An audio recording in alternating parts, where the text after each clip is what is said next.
All right, everyone, thank you for joining. Please rise for the Pledge of Allegiance. I pledge allegiance to the flag of the United States of America and to the republic for which it stands, one nation, under God, indivisible, with liberty and justice for all.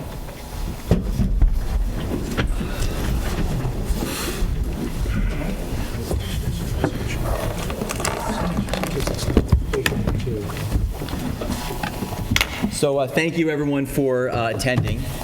We will begin with an Employee of the Month presentation. Today's Employee of the Month is Michael Quick. Michael, I do not know if you're here. If you are, you can rise. If not, we will give a quick anecdote. So Michael Quick works in our Parks Department in a position as laborer. An anecdote from one of his supervisors. We have, since joining the Parks Department, I have observed Michael's jobs performance in the groundskeeping field, and he has excelled. Mike helped me plant over 2,000 flowers this season and get the Little League and T-ball fields ready. Mike has been given assignments with a summer helper and has performed with no supervision. Mike has the ability to understand and follow oral and written instruction and has some knowledge in the use of irrigation, planting, pruning, basic care of flowers and shrubs. On a daily basis, Mike displays a positive and professional image of the workers for Southampton Village and the Parks Department. Mike meets qualifications for the position of Groundskeeper 1. Promote. That is a great endorsement. So, the individual completing the nomination was William R. Banks, Groundskeeper 3. And Michael has, as we've said, has been a great person, has performed everything he's needed to do. And, as everyday people walking through our village, we know how beautiful it is, but we don't really realize the hard work that goes in to the upkeep of our grounds. And so we really wanted to thank Michael for his hard work and for helping us keep our village beautiful, historic, and amazing. So this is Michael. We'll pass this down to Russell. Here his plaque as well. So thank you again. Well, I'll add to folks, when it's 0 degrees outside and you see the village worker who's still wearing shorts, that's Michael Quick. That was him today on Noisy Road. Yeah. Cleaning out the island with Banks. So we will move forward with public comment. It's great to see some familiar faces here. So first up, as usual, is Evelyn Conrad. Because I have to go to bed early. Good evening, Mayor, members of the Board of Trustees. I was going to talk to you about the importance of you doing something about zoning, about taxes, incentives to keep your year-round audience. Because, Mike, there's not going to be a bigger pie for you to have a smaller slice. There's not going to be any pie. There'll not be a business district unless you keep your year-round population. Anyway, what I really now would like to do is thank you all for having given us new lawyers for the village. And I think there are many of us who are very grateful, especially those who've been at ARB meetings and meetings of the planning board. And we hope that your new lawyers will inform your varying regulatory boards, or I should say our regulatory boards, about their real mission, whom they're supposed to represent, what concerns they're supposed to be aware of, and above all, what laws and practices govern the way they make their decisions. So thank you for what you've done. Thank you very much, Evelyn. Now I see Linda Stabler-Talty, but I imagine this is probably for the public hearing. So if that's the case, then we'll move forward with Brenda Simmons. I didn't think I was going to make it, but I made it. Let's see if this is going to happen. My name is Brenda Simmons, 167 Miller Road. And I'm just going to read what I sent already to the board. And while I'm doing that, I'm hoping that I will be able to let you hear something. Where's the mic? Right here, right? Okay. Anyway, Mayor Warren and Board of Trustees, I want to share a community's deep, intimate, immediate concerns It has been 2 or 3 years or more now that Hillcrest Miller Road original homeowners have been constantly complaining about, great timing, about the livestock, chicken, now roosters, roaming loose in our yards. The ordinance inspector has warned them, given appearance tickets, which has been blatantly ignored. They are warned but continue to bring them back, and maybe some of them never left. Besides the awful smell, my neighbors next door and across the street now have seen rats. And for the past 2 mornings, I've been awakened at 5 and 6 o'clock in the morning by loud crowing roosters that I discovered are at 150 Hillcrest Avenue. And as you know, guys, I'm rejourneying. I don't wake up 5, 6 o'clock in the morning. So it's a little annoying, to be honest with you. This past year, I personally spoke to the homeowner, Patrick Doherty, about the chickens roaming in my backyard, and he claimed that he was unaware but was going to take care of it. I still have roaming chickens in my backyard, and now a rooster.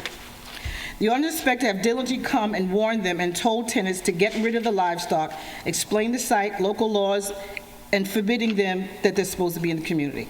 Appearance tickets have been given, and they continue to violate the law. We now strongly suggest that maybe outside landlords also be given an appearance ticket. I've worked here, as you know, for a few years, and I've had my little concerns, but this is one thing I have the opportunity now to say that some of the landlords, I believe, needs to be aware of some of the things that their tenants are doing. And so maybe by giving them appearance tickets, maybe that will help. I'm not sure. We are the neighbors, I'm almost finished. We are the neighbors are wondering where they bring these livestock into a community, where are they buying them, where are they coming from, why they are so persistent to bring them back over and over and over again. I'm going to leave this one out. One of my community members said something. I'm going to leave that out. In closing, between the smell, the rats, and the noise, we are strongly considering calling the Department of Health and the Animal Control. We also strongly suggest that the landlords are sent a letter to convey the seriousness of this matter. I'm not sure who one of the Board of Trustees are over this sort of issue, but we are asking if someone can do something to finally stop this. I've lived in this neighborhood for over 40 years, and we have seen overcrowded housing, numerous cars parked on lawns, damaging the tree roots, which I know there's a violation because there's something in the books that talks about not parking on the tree roots. And that's being done throughout my community. And I've hesitated saying this and come before the board about this, but here I am. I witnessed across the street literally carving out the grass to even park more cars.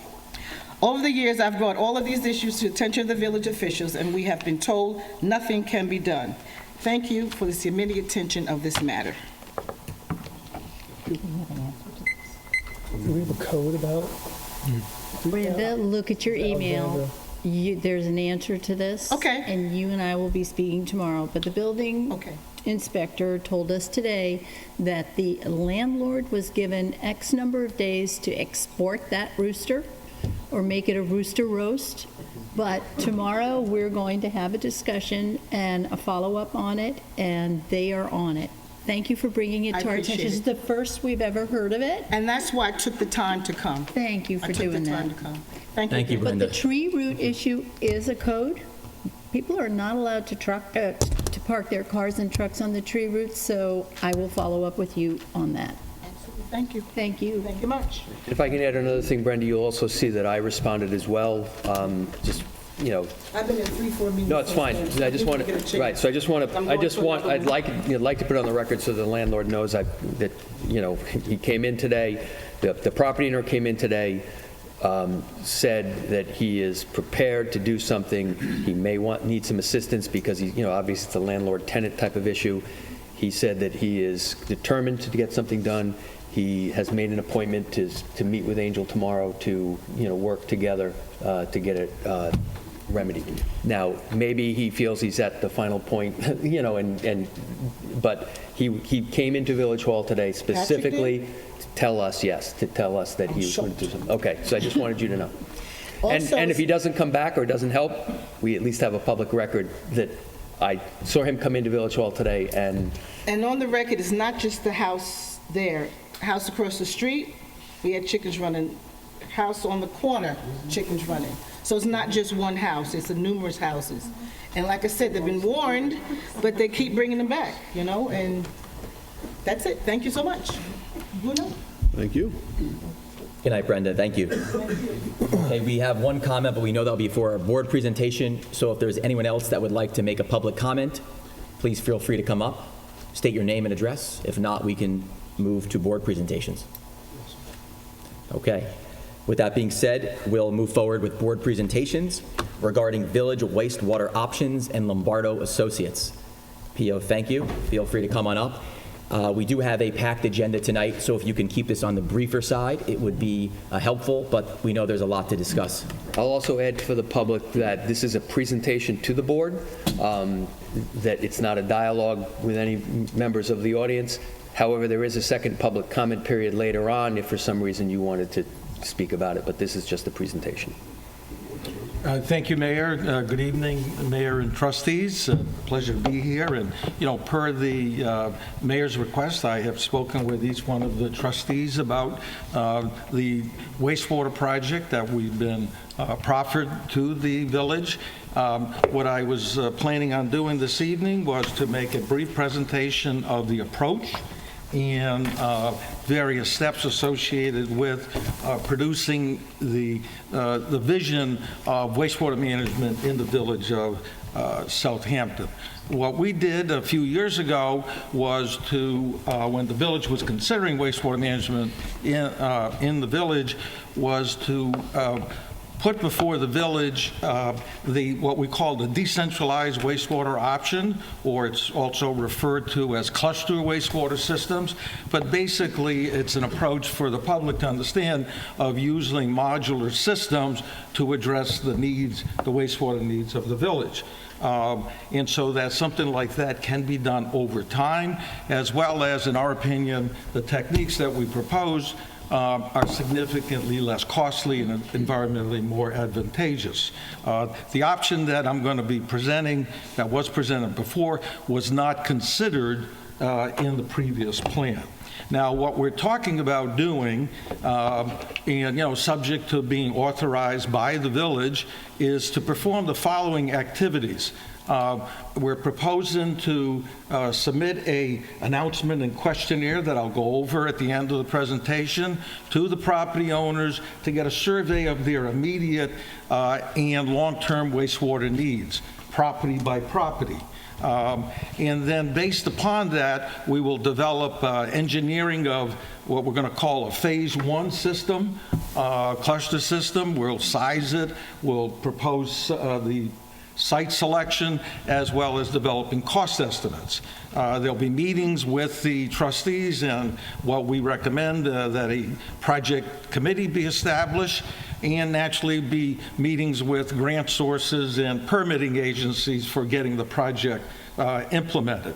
At the end of that all, they'll need to be working with the village selected attorneys for implementation of any desired district that would be the vehicle for implementation of a village wastewater system. Now, the key things that we are emphasizing, I call them the principles associated with the, let me call it the district, is that for the immediacy, the participation is voluntary. We really want to focus on those property owners who have an immediate need. And there's not forcing anybody to do anything. The second item is very critical in our opinion, is that the property owners will pay for their fair share of all costs. The key thing is that properties that are not receiving service will not pay any fees. That's a difference from the previous plan where the capital costs were spread over the entire village. That's not what we're proposing. And then very importantly, the village is going to maximize efforts to obtain grants to reduce the user charges. Those grants are prospectively available from predominantly the town and the state. The county does not really have much grants, but they may have economic development grants that might be helpful. Okay? And then a draft plan would be assembled and then presented to the property owners for their consideration prior to any proposed formation of a district. So that's the essence of what's before the village trustees and mayor. If they're to get that off the ground, this is the, if you will, the outline of what would be done and how it would be done. Now, just to share with you the feasibility of this approach, what we did is years ago, the outline of the business area, if you will, the green shaded areas are parking lots that the village owns. And the approach that we're recommending, I'm going to show you examples of that, are putting the wastewater treatment and disposal systems underneath the parking lot. And that way, we're not consuming land, and obviously there's significant benefits for that in areas where there's little to no land available and or land is extremely valuable. This slide illustrates all the parking lots that are in the village, and for each one of them, we put together an estimate of the capacity of each one of them for treatment or disposal. And this next table illustrates the quantity of wastewater that can be treated and or disposed of on each one of those parcels. The key thing to note is that the amount of wastewater being generated in the village by previous estimates was about 150,000 gallons per day. You'll see here, these are the village-owned parcels. The first one is no longer available. It has been turned into the dog pot, et cetera. But there's well over a capacity of well over 1 million gallons per day of capacity. So we did this at our risk years ago to show that the conceptual approach is technically viable. And naturally, there's additional capacity associated with some of the private parcels. Now, in terms of cost impact, we compared this approach with the proposed, I'm going to call it conventional option, that round numbers was $30 million. Our estimates were that approximately a third savings could be achieved with a decentralized approach. What does that look like?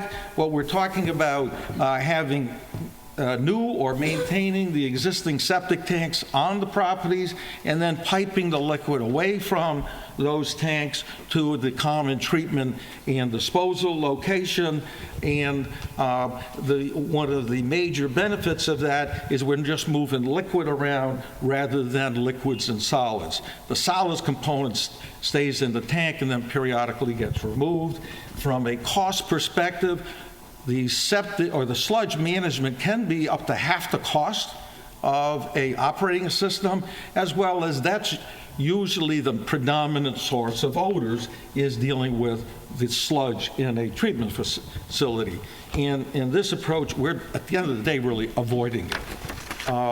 Now, in terms of who's Lombardo Associates, this is just a summary of who we are. We've been in this business since 1976 and have engineered over $200 million of projects, engineering excellence awards, and written 8 manuals for EPA, et cetera, et cetera. We've worked for East End communities for the last 8 years. We're the engineer record for the Canoe Place Inn project over in Hampton Bays.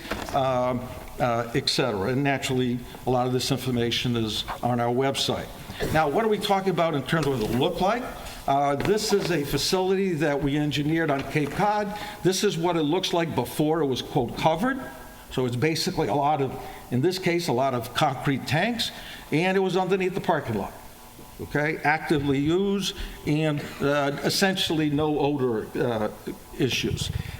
There's no noise problems because the only noise-producing equipment are pumps, and all of the pumps are underwater, so you're not going to be able to hear them. This is an illustration of a system that we engineered about 15 years ago in Malibu, California, in which the treatment system is underneath the parking lot. Again, and the disposal system, and this is all right next to high-end retail and restaurants and we've had glowing let me call evaluations of the facility. Both of these sites, we're producing effluent total nitrogen of under 3 milligrams per liter, which is considered the best in the industry. So that's really a sum and substance of what's been submitted to the village for authorization, and I'd be happy to answer any questions that may exist at this time that there's time for. Julie, if you could help wherever you are. Or how do I get to the other one? And all I was going to show is the announcement and survey that is proposed to be submitted to all of the property owners. So with that, if there's time, be happy to answer any questions from the mayor and the trustees, and to the extent allowed by the, to the public. We'll start with some board questions. Do any of our board members have any questions? Pio, could you just elaborate on for the members in the room, that the state target for the effluent per milliliter is what?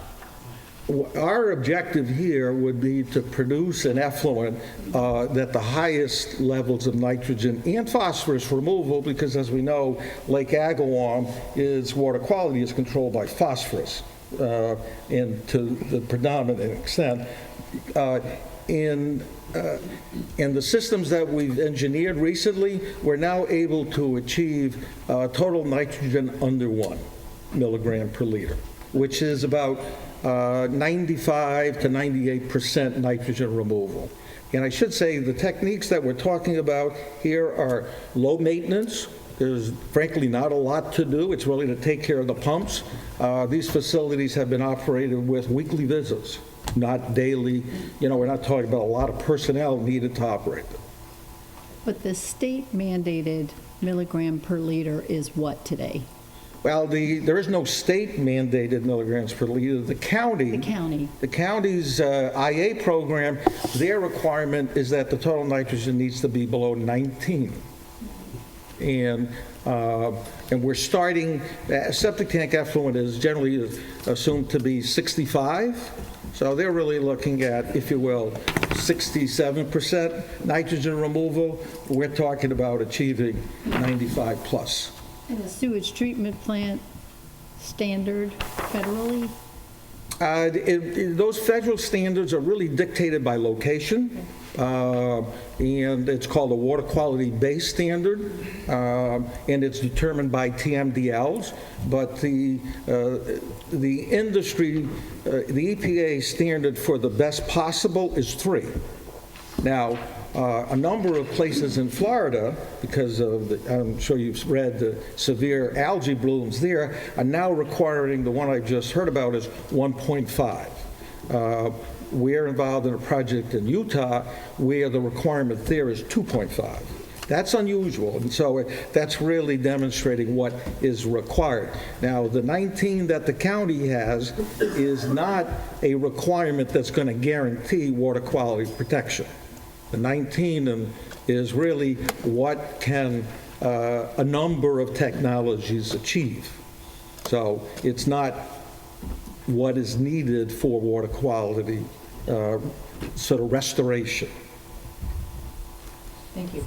Thank you. And by the way, I wanted to thank you, Trustee Allen, for reaching out to PO and making this all possible. Oh. So this is something we're excited about engaging in, not just for water quality, but also for our business district to really bring some vibrancy to our district. Yeah, and if I may echo your thanks to Trustee Allen, she's been very helpful in terms of facilitating us moving this concept along. One quick question that I had was looking at the Malibu Village Plaza system. Yeah. How many gallons of wastewater does that treat per day? And then also approximate cost to do this project? Well, the Malibu facility treats the equivalent of 45,000 gallons per day of residential type wastewater. And the important thing to remember on wastewater is not just volume, but strength. And actually, restaurants and even schools have very high-strength material, high-strength wastewater. Schools in particular, in office buildings, are very high because the wastewater is predominantly bathroom wastewater. You don't have showers and laundry water diluting it. So, for instance, their influent total nitrogen will go over 150. So those factors need to be taken into account. Now, what we're talking about here, we engineered a system of 900,000 gallons a day 45 years ago. Right. So it's a similar, it's just an updated version of that same approach. Then cost, I know you want to be careful about the cost because it changes per the design, but just Right. approximately, and again, there's grant money out there, so we'll go track it down. We're very comfortable with sort of referencing that cost that we generated before of 18 plus or minus $1 million. That was all we thought reasonable at the time. The only thing that I would, in thinking about it is, gee whiz, if we start talking about the parking lots, to what extent are going to be amenities added to the project? You're going to want the parking lots to not just be pavement, but in my opinion, that shouldn't be not going to break the budget. So now, that was a time when, prices were lower. Obviously, the economy is better now. So this part of the country is very unique in terms of cost. And we've seen that on some of the other projects. So, but the proposal would be that anything like this would get built during the winter. So that helps in terms of not having those other costs of avoiding traffic, et cetera. And we're not talking about digging up roads like other municipalities are going through. We're talking about a lot of the predominant portion of the work being in back of the buildings, sort of in the parking lots. So, so now in terms of, so I think those older costs adjusted for inflation, et cetera, and adding contingencies, we think they're still reasonable. But, local conditions are the trump card. Right. Or the discerning factor. All right. Thank you, Pio. Do we have any other questions from the board? Pio, take us through the voluntary side of how you would do the survey. Someone comes back and says, great, I want to change from a dry to a wet. Yep. How do we go from there? Yeah, good question, Mark, because one of the caveats that we're going to emphasize is that if you want to, and I'll show this for the audience, what we're talking, this is just the verbiage. I'm not sure how to scroll this down, but that's just a, verbiage on the announcement, pretty much summarizing what we've just talked about. But the key thing I wanted to show was this survey sheet on the next page.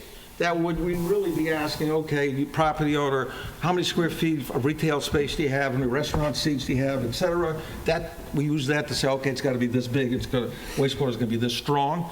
Then they have the future use.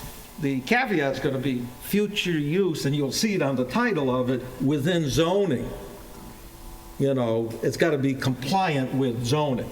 So we can't be, I want to change something that's against zoning. No. You've got to go get that use approved before we'll consider it. Does that answer you? It does, but then, excuse me, zoning gives approval, says, yes, we agree with this, we want to get this project started. Then what? What does a business owner, or better yet, a building owner, have to then do to get a pipe out to a updated system? Okay. Good. What the process would be that the survey would be, we're distributing the survey. It'll be filled out, sent back to us. We'll then configure it. The building owner is then going to be told that your fair share of the project is going to be X thousands of dollars. Okay. Now we're going to assume that a healthy percentage of that's going to get bonded over a typical 20 or maybe 30 years. But we're going to require, and when I say we, I'm really speaking for the village, that they put a earnest money down payment on the project, because the village is going to need to start incurring significant costs to get the project off the ground. And that'll demonstrate who's serious. And then once that's done, then it's basically preparation of a map and plan that would say, here's the proposed boundaries of the district. It's one typical approach. And this is how much it's going to cost. And here's what each party's going to pay for a user charge. And then that would be filed with the town clerk. And then the board, the trustees would pass resolutions calling for the formation of a district. There's public hearings that are held, and then either with a vote or just subject to permissive referendum, the district is either formed or not formed. So that's the process. So does that? Yeah, that helps out a lot. So, but we want to work with, we think it's wise and critical that the project just deals with those who, A, have immediate needs and are willing to comply with those principles. Otherwise, there'll be kids in a candy store. And it gets out of control because everybody thinks it's free. So. Well, this is a good part of it, having a survey, because then it weeds out the really serious people who are interested in the ones, like you say, kid in the candy store. I do personally want to thank you for, I was around when you approached the board at the time, when we were visiting this, this is a concept that the third administration now is tackling. So what I find interesting to what you pointed out today in our private meetings, technology is not new. The unfortunate part is it's been around for quite some time, and you've used it in areas that are just as sensitive to water issues that we have here. So it's unfortunate it took Long Island and the powers that be that oversee us to finally come on board. So I thank you for coming back and doing this, because it is a doable, and I like what Trustee Parrish questioned, how it goes about, starts with this, and I think there's some really good interest in finally getting something going on this. So, well, thank you, Trustee. I appreciate your comments. Thank you. You had a 3-hour meeting, so you really must have talked about it. We covered all the bases, because the key things is that there's a lot of, let me call it, black holes in putting these things together. So, Trustee and I talked about all those issues and how we can avoid them and get to the goal line ASAP. So we have a very detailed strategy on how to execute, and we're to your point, we've done this before, and we understand how to, let me call it, make it happen. So that's what we're driven. They were not interested in just writing a study. Yeah. Thank you. I know we had one question from the public who had signed up here. I don't know if you'd like to come up. It says Bliss here. Well, okay. so what I'd like the public to know, because this isn't a public hearing, it's a presentation, what I'm going to recommend to the board is that this presentation be put on our website. We're going to build some frequently asked questions and answers, and put them up. And then we'll have a method in which you can email or write to the village administrator any questions or things that you have. We'll answer those questions, and if they're written in a way that they can be published and put on the website, we'll add everyone's questions and those answers on the website so we can keep the dialogue going. Obviously, if this is a project that the board decides to move forward with, there will be public hearings in which there will be dialogue back and forth with the public. So that's amenable to the board. That's what we'll do. There's also a second public comment if someone wanted to. Correct. Yeah. To make. Was there a intent to do a second public comment tonight? yes. There will be one tonight, yeah. We'll take, if it's something we can't answer, we'll We'll get back. Okay, to you. I don't Right. have to stay. Yes. Because I want to. No, you don't have to stay. Yeah. That's right. You've done a lot of work. Thank you, Peter. Yeah. Thank you all. Appreciate your support. Been very helpful. I'm very encouraged that the village will achieve success. We've been around a few of them, and you've got a lot of the non-tangible ingredients. So congratulations. Thank you. Okay. Thank you, Pia. So we now have some discussion items. There's 7, just for those who are waiting here for our public hearings. We can begin with the first discussion item, which regards a capital purchase. A is 8 Cobra Rescue Harness for Fire Department. Okay, folks can see that under discussion items, I've got copies of either invoices or purchase orders. This item is a $5,314 item. We have recently trained some of our firefighters for confined space rescue. And these would be harnesses that would enable them to, in the event we had a confined space issue, that our fire department is trained, and this is the equipment they would need to perform that type of rescue. Thank you, Russell. The second item is, we have Chief Cummings here. It's the Motorola computer-aided dispatch and records management system for the police department. I know that the board had a brief kind of personal introduction to this, and then on the October 10th meeting during his capital purchase presentation, the chief also covered it a little bit. I think maybe just a very brief explanation from the chief would be helpful. Because this is important but somewhat expensive investment. So, Chief and his civilians tonight. I had two prior meetings, so one with some of my the other East End chiefs and one with the county police. And if I could interrupt, Chief, because this is very important, and I apologize if I'm stealing a little bit of the board's thunder. The chief of police needs to be commended. When we had a relatively large action in cooperation with the Suffolk County East End Drug Task Force, at the time of the couple weeks before, they were scrambling for additional help, and they were getting some resistance, and the chief was able to release some of our officers to assist in that very important endeavor. And I did run into someone from the county today that said that make sure that the chief gets a thank you for his assistance in not just affording what most towns or villages did, but to go above and beyond, and it was key to the success of the mission. So, I know, I'm sure some of you read about it. Our detective, our police department detective, was the lead detective on a case with the 33 arrests and a lot of fentanyl and heroin and other drugs seized, guns, money. So pretty happy about the fact that it was a Southampton Village police officer that spearheaded that case. Obviously had a lot of help from other members of other departments, but was our guy. You're here, well done. Thank you. All right, so this is, right now the police department, we are a primary answering point for 911 for Suffolk County. We're one of 10, and our dispatchers dispatch for our police department, our fire department, our ambulance, North Sea Fire Department, and Bridgehampton Fire Department, which has an ambulance. And when the dispatcher gets a call, they put it into the computer and dispatch it and send additional information to the responding units on the computers in the vehicles they're operating.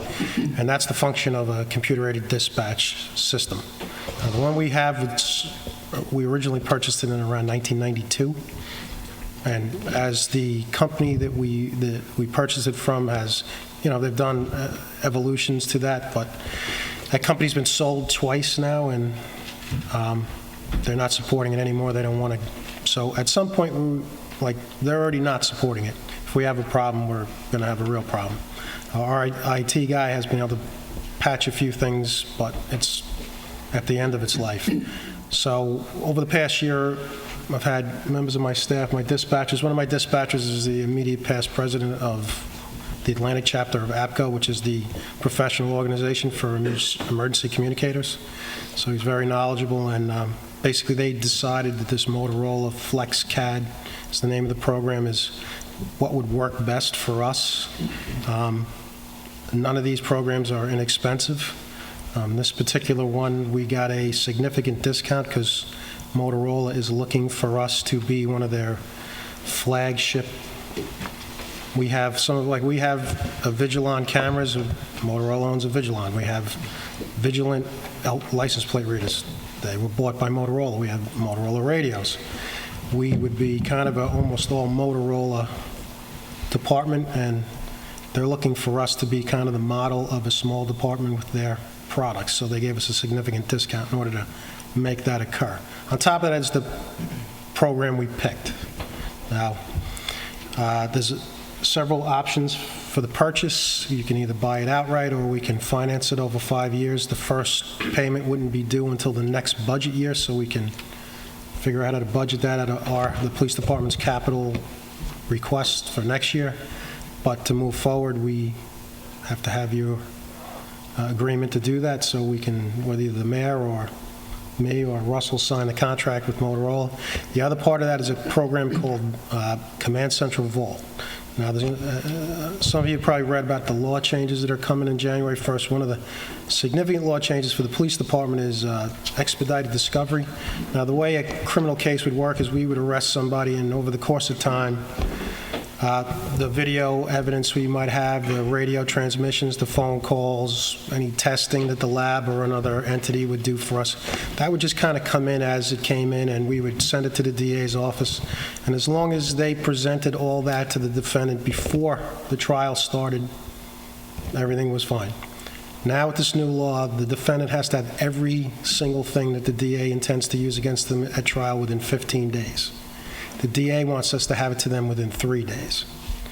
So we have video evidence, we have phone evidence, there's a cell phone, like if my police officers have an iPhone in the car that they can take video at the scene or pictures at the scene. All those things have to basically be bundled into one accessible package for the DA's office so that they can get it quickly, and this Motorola Command Central Vault is the program that will do that for us. The mayor has kind of volunteered us to help figure out the most efficient way to do this, and if you actually approve this, I have a meeting with the DA's office tomorrow. We would volunteer to be the pilot village. The town, Riverhead Town, and 2 of the precincts in the county police are piloting for them. So, we would like to get up to speed as quickly as possible and see what the county police is going to buy this program. Because of that, Motorola is going to create some enhancements that we would not normally get, so it's even better for us. And that's part of the package price.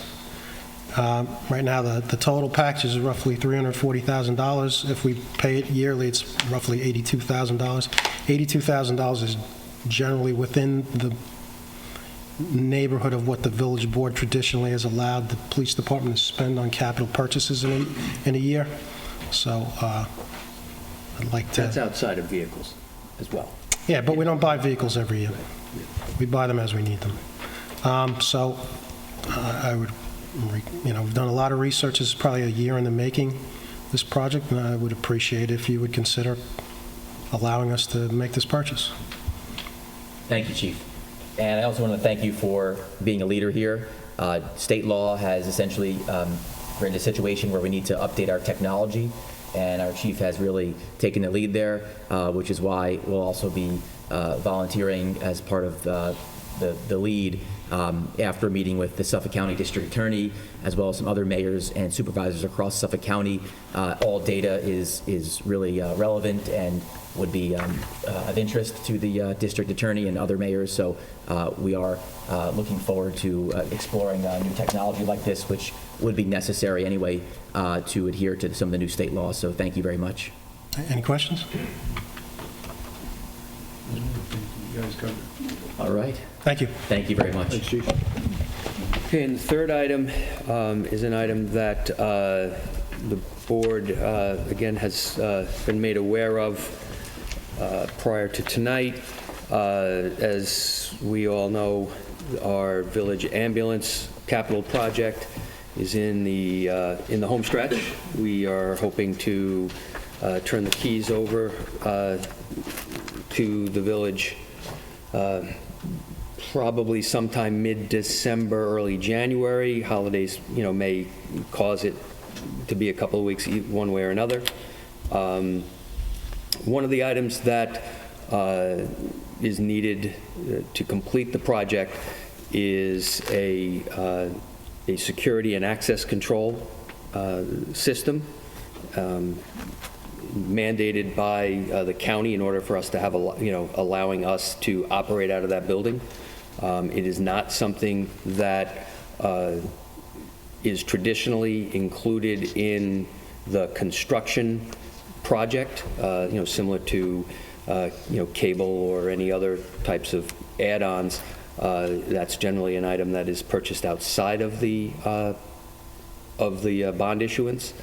The board had asked for and received a report that we are on budget for what the bids came in for and what we had bonded for the second attempt at building this building.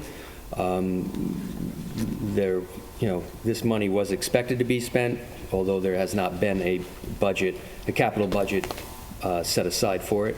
So what we're asking the village board to do is establish that capital budget and then purchase from its reserve accounts the necessary installation of the wiring and the security and camera system. Thank you, Russell. Do we have additional comment here, or just a quick update? That's an update. What I was going to do after we went through the three of them was, just take a quick poll of the board to see where they were on the items. And when we get to resolutions, we could certainly entertain a resolution to establish the funding for these three projects. I might recommend, I know the chief may be disappointed, I'd like to review with the board what our options. I'd like to, if they're interested, establish the capital budget, but I think as far as signing the contract or entering into a contract, I think I'd like to sit with the board and discuss, all of the options, paying upfront, financing, bonding, all of the various, things that the board has, a short-term borrow, all of the things that the board has at its disposal. But again, we could commit to the capital budget so that, the monies are set aside. So again, without any questions, that would be, we could do it now, or we could do it when resolutions come about. Open to Yeah, I mean, comments. do you have any first blush, Russell, on, because that's what I was going to ask you, what way you thought with the Motorola situation, to pay it out, spread it out? Had you, any initial thoughts on that? My initial thoughts are that we do have, a lot of discussions about some potential future capital purchases. I think that at some point in time, we need to take a look at all of those items and potentially, given where rates are and given what our rating is, we would be best served to bond for those future. In the past, we've gone out for, proposed capital spends for future years, and then use our capital reserve monies and/or some fund balance, and potentially pay for this up front. But again, I think it'd be best if we had an analysis done and the board could look at all three options and make its best decision from there. When the chief mentions financing, are you talking about us bonding out, or is there some No, financing option offered through Motorola? They're offering, I think it's a little over 3%, which is a great rate for the public. However, we refinanced our fire department at 1.97%. So we can get them to wiggle on that, then we're... Well, I don't know if they... Or I don't know if they find a way to find that same number, gotcha. Right, or we have, as reported, I think, at 2 meetings ago, approximately $3 million in capital reserve funds that is unallocated. So, those are the things that we all should weigh in determining, how best to do it. But we shouldn't just look at this. We should say, what is our thoughts over the next 2, 3, 5 years? And what's our best plan to, borrow or use savings? Well, one thing with these three particular, they all are very timely and necessary. Yes. The first one, the harnesses, they're required to, so that's... The harnesses, that's just a decision. It's $5,000. But the security access for the ambulance, again, that's necessary, it's required, and that's we're here. The discussion comes with the Motorola, but then again, in light of the meeting that the mayor and I were at with the supervisors and fellow mayors and the DA, And again, he did volunteer us, as it was pointed out, because Jay Scheineman, Supervisor Scheineman, was looking for a pilot department. We were already so far ahead of the game in relation to our peers, so that's when the mayor said, okay, we'll do it. So that is kind of timely as well. So when you talk about looking into this, what time frame are you talking about? Next meeting. Next meeting? Again, the one thing I want to check with the chief, and I think we should do our due diligence to confirm and have legal take a look at what they're contractually offering us, but they're not looking for money until next year. So essentially, we could establish the budget, discuss sign the contract, and discuss how we're going to come up with the money 6-8 months from now. So we have time to decide how we're going to get the money. I just would say that we should establish the capital budget, discuss look at our financing options, have legal look at the contractual aspect of it before we say authorize the mayor to enter a contract. I think, to me, that's the proper due diligence. So tonight we could establish the capital budget. And go ahead with the A and C, go ahead. A, with B, and C, you could do the capital budget. Okay. How, I would, on C, we'd authorize the expenditure of the money with the vendors. On B, we would wait, we'd establish the budget, we'd wait to authorize the contract signing until we do both our financial due diligence and our legal due diligence. So C, we can move on. We can move on with the ambulance, let these guys get with it. A and C. Okay, A and C, okay. B, we could establish the budget tonight, or we could wait, do it in one package on the 26th. Those are your options. I'd like to just ask the board what you guys would like to do, just to get some feedback here. A and C are a no-brainer. B, Chief has talked about this and what you said before is the pilot department, and also with the changeover coming to first, I'd like to jump on this too. Okay, sounds good.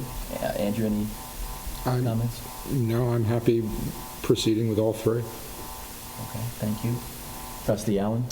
I agree. My only ask is that we as a board understand what our runway of project asks are from each of the departments. We should know if there's any large-scale capital budget needs. I know we have a large dollar sum set aside, but we also have favorable interest rates. We should divide it between like to have and compliance. Obviously, the Motorola issue is we have no control. And Ricky Fowler gave us such a good background on the access control needs, so we get it. So, but I think we need to see what the next 3 to 5 years look like, because this is a one-time thing. What else is out there? Well, what I will tell you is that annually, each department, as the chief explained, gives its ask for capital. What we should do this year is ask them to do and extend it. The one blip on our ratings sheet was the fact that we don't do multi-year budgeting. So why don't we check that off this year when we do the budget, and have the first multi-year budget in Southampton, in at least what I know, history of Southampton Village.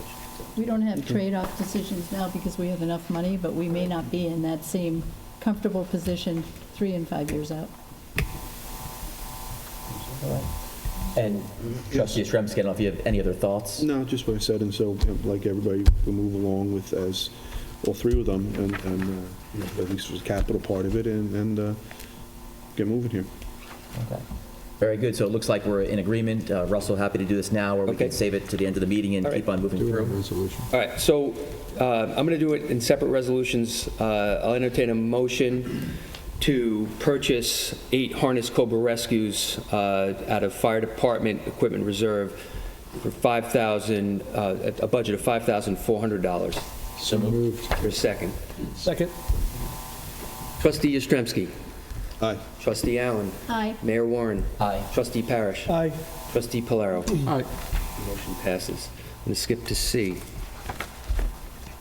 Entertain a motion to authorize the purchase of a security and access control and cameras for the new ambulance facility, and purchase from Suffolk Lock and Security and Roland's Electric at a total cost not to exceed $145,000 So moved. out of facilities acquisitions. So moved. Second, Second. Trustee Yastrzemski. Aye. Trustee Allen. Aye. Mayor Warren. Aye. Trustee Parrish. Aye. Trustee Polaro. All right. I will add to both of those resolutions that those are subject to permissive referendum. Third, entertain a motion to establish a budget for computer-aided dispatch and records management system for the police department out of capital reserve, subject to permissive referendum, at a cost of, what's the combined cost, Chief? Roughly $341,000. Does that include any other, any other electrical work or change, any other type of? That's the complete package. Okay, so I would say to establish a budget of $350,000, subject to capital reserve, for those systems. So moved. Is there a second? Trustee Yastrzemski. Aye. Trustee Allen. Aye. Mayor Warren. Aye. Trustee Parrish. Aye. Trustee Polaro. Aye. So moved. All right, thank you, Russell, for taking care of that. The next discussion item is the Paris concert bid. Okay, as we spoke about a couple of meetings ago, the first effort on this bid, we received no bids. However, we knew that there were two potential contractors who were very interested, so we went out to rebid. The bid opening was on November 7th at 2 p.m. We received two bids, and I'll read them off. Lipsky Enterprises, Inc., $602,899. Bid 2 was Carter Mellons at $516,387. Just a couple of comments. I think it's important that at this time we're not ready to take any action, as our architect, Paul Rogers, is reviewing these two bids, doing due diligence on them. I know that these prices are probably higher than what we had hoped. However, I do think it's important that we do this due diligence and have a report from him so that we can decide to take action or not action at our next meeting. It does not mean that the project cannot continue to move forward. Later tonight, there are suggested resolutions to continue on with Phase 1, which is to go out to bid for the materials, the lumber that's necessary to build it. This was a construction contract. What we did was we separated out, hoping to keep the price as low as possible, because as many people know that when you hire a contractor, you pay for lumber plus a little adage for them. They get an add-on to the materials. So we have decided to go out and bid separately the windows and the lumber for this.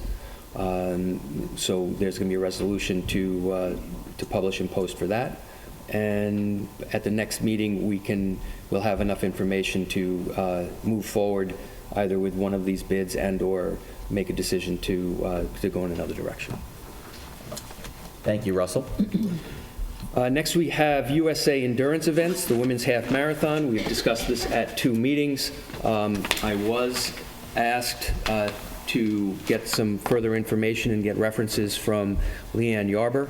I think folks would be happy to know that Leanne did take the long flight today and is here again to just give us a little bit of an update. I will say that I did check with the references in Massachusetts, which I felt was the community that was closest to the Southampton Village community, Oak Bluffs, Massachusetts, and did get very positive feedback from both their public safety as well as their town administrator. The date that was decided would be best was May the 30th. I know there was some discussion about some of the other dates. I do know that that USA Endurance, because of the timing on it, has done some pre-registration. They're already having some success. There is some excitement. I know that Village Hall has received some calls, both in encouragement, hoping that this does come to fruition, as well as, just, making sure that, that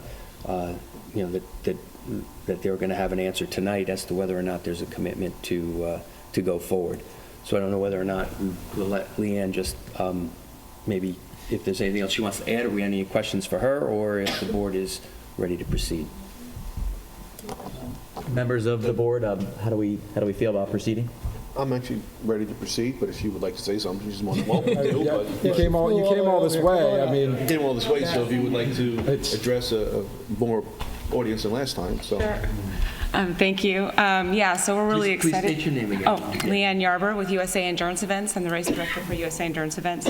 And just really excited to get an answer tonight. I know we have a lot of, like Russell said, we have a lot of excitement with some people that are pre-registering and would really like to see this come to fruition.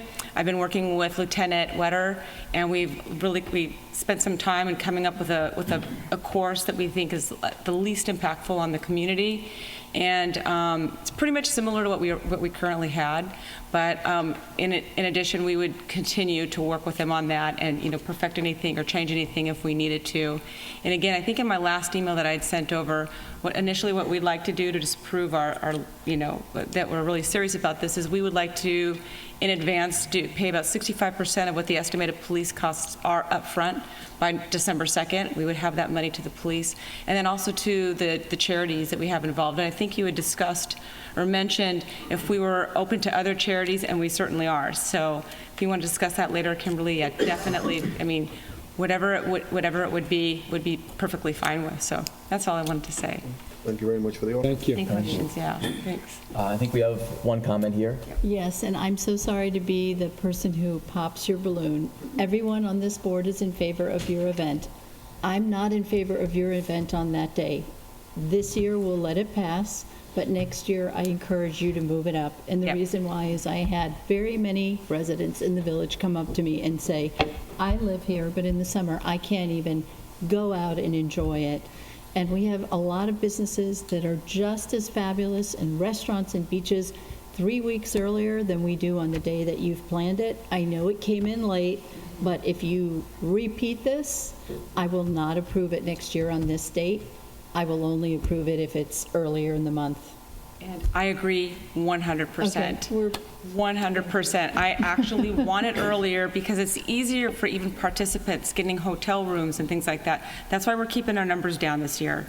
So we're going to keep it significantly low this year, and that kind of helps us also decide how it's going to look for the future years that are going to be earlier in May, for sure. Thank you. Yeah. Thank you. Appreciate that. Yeah, absolutely. Where do I go to register for this? Well, we're going to keep it in a lottery process. Okay. So what we'll do is we're going to send out, actually, we're going to open up a third round lottery on Monday. So if you go to the website, which is usawomensraceny.com, the registry will open up on Monday. Okay, Yeah. thank you. Thank you. All right? Thank you. Any I questions? think the public, if what I'm reading here is correct, the good thing about this company is that they give the money up front, right? Right after. So rather than a lot of other ones which do it after, is that right, Russell? Yeah, I mean, I think it's a good faith effort. Yeah. What I think is very positive is that they have, a kind of a guarantee of what they're, going to, contribute. That I think helps show that their confidence in a successful race. Yeah, I do think that's a positive. Yes, absolutely. And that's very good buzz about it. Thank you, My Leanne. wife does these marathons, and she's excited about it. When she read the literature I brought home last time. So. And she's a good runner, too, because she creamed the rest of us. Good. We have amazing age category awards, so Yeah, hopefully she yeah, can win her age category. Yeah. All right, well, thank you very much. All right, thank you. Appreciate it. Thanks for the flight out. So Thank you. it sounds like the board will entertain a motion to permit the USA Endurance Event Women's Half Marathon for May 30th, 2019. 20. I do need to change that date. Let the record show that the agenda needs to change to 2020. Thank you. So May 30th, 2020. So moved. Is there a second? Second? All in favor? Aye. The next topic is a proposed agreement between the Village of Southampton and the Lake Agawam Conservancy. I just want to start by saying that I know that Alexandra today was scheduled to have a meeting to try to put together some final language. I think that the board, from the initial comments, is very positive that the village and the Lake Agawam Conservancy is going to have a very meaningful and very positive relationship. Unfortunately, it is not ready for tonight. I know that some board members may want to comment on what the purpose and mission is. However, I would caution that since we are still negotiating what the agreement is, that the discussions of the details of the agreement be held until the draft is complete. I don't know if anyone has any thoughts. I'm happy to wait until the draft is complete, and we can talk about it then. Yep, absolutely. Yeah, I think that's the best idea. Sounds good to me. All right, we can keep on moving, Russell. Okay, Thank you. Ellen Hermanson Foundation, Ellen's Run, August 16, 2020. I don't know if anyone has any questions. I don't know how many years this has been going on. 25. Yeah, a long time. An important event, and I don't know if the board has any questions at all, or if we just want to move. Entertain a motion to authorize and permit the Ellen Hermanson's Foundation to have its annual Ellen's Run on August 16th, 2020. Is there a second? Second? All in favor?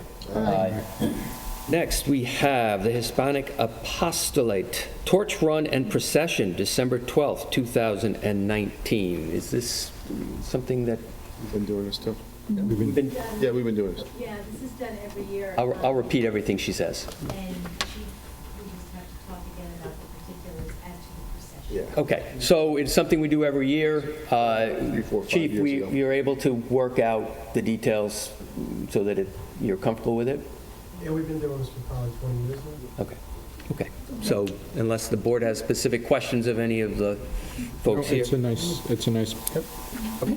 event. All right, so we'll entertain a motion to authorize and permit the Hispanic Apostolate for their annual Torch Run and Procession, December 12th, 2019. So moved. Second. Second? All in favor? Aye. So moved. And last on discussion items, I think we should probably really hold this guy under the fire. It's the Heart of the Hamptons annual Polar Bear Plunge, December 14th at Cooper's Beach. Again, I don't know if anyone has any questions. This is something that's been going on how long now? 16th year. 16th year. So unless we have any questions, I'll entertain a motion to authorize and permit Heart of the Hamptons for their annual Polar Bear Plunge, December 14th, 2019. So moved. Second. Second. All in favor? Aye. Okay.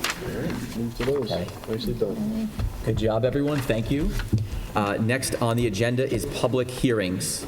The first public hearing we have tonight is the Community Development Program, Heart of the Hamptons and Southampton Daycare. So I'd like to make a motion to open this hearing. Is there a second?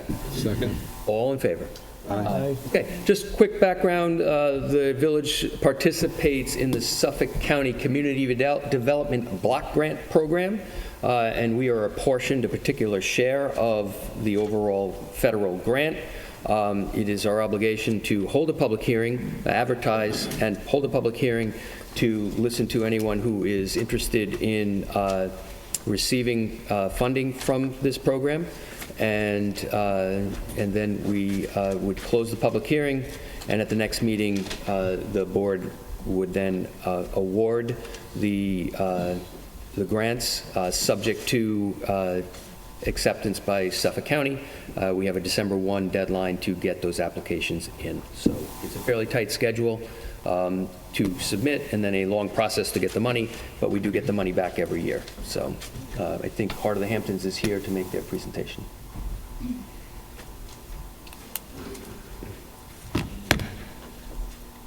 Helen, thank you again for coming. We are all very supportive of Heart of the Hamptons. The only thing we might ask is, given the heavy agenda tonight, The briefer the better, but we're all ears. I'll make it quick. Okay. So, thank you. My name is Hilton Crosby. I am the executive director of Heart of the Hamptons. We are the local nonprofit that is harbored by the Catholic Church, of Sacred Hearts, on Hill Street. Thank you, Mary Warren and fellow trustees, for having us to present for the Community Development Block Grant and for letting us use Cooper's Beach once again. Without you guys' support, we would not be able to accomplish the things that I'm about to discuss here or talk about here. So thank you very much for that. Heart of the Hamptons is directly connected to the issues that affect members of our community since our roots began and remain here in Southampton. We are a unique nonprofit for many reasons, but mostly because we are on the front line, and many times we are the first place that those in our community turn when seeking help and support, and just as often we are the last resort. The services we provide include the Southampton Food Pantry, the clothing room, and assistance programs. Our food pantry provides food twice monthly to Southampton residents to help local families struggling with food security issues, such as having to choose between paying the electric bill and spending more money on grocery shopping. Throughout the year, the food pantry serves over 500 local families consisting of about 1,500 people. Over the past 3 years, we have distributed an average of 65,000 meals. This year, we have already provided 56,150 meals, and we still have the 2 busiest distribution months ahead of us. The food pantry distributes non-perishables, frozen meats, proteins, and an amazing amount and variety now of fresh produce from our generous partners at Hapco Farms and their subsidy of Fresh from the Start, which purchases local produce from local farmers, and then we're able to distribute it at our food pantry. Amongst Hapco, we are partnered with Share the Harvest Farms, Amber Waves Farms, Green Thumb Farms, and of course the Long Island Cares Food Bank.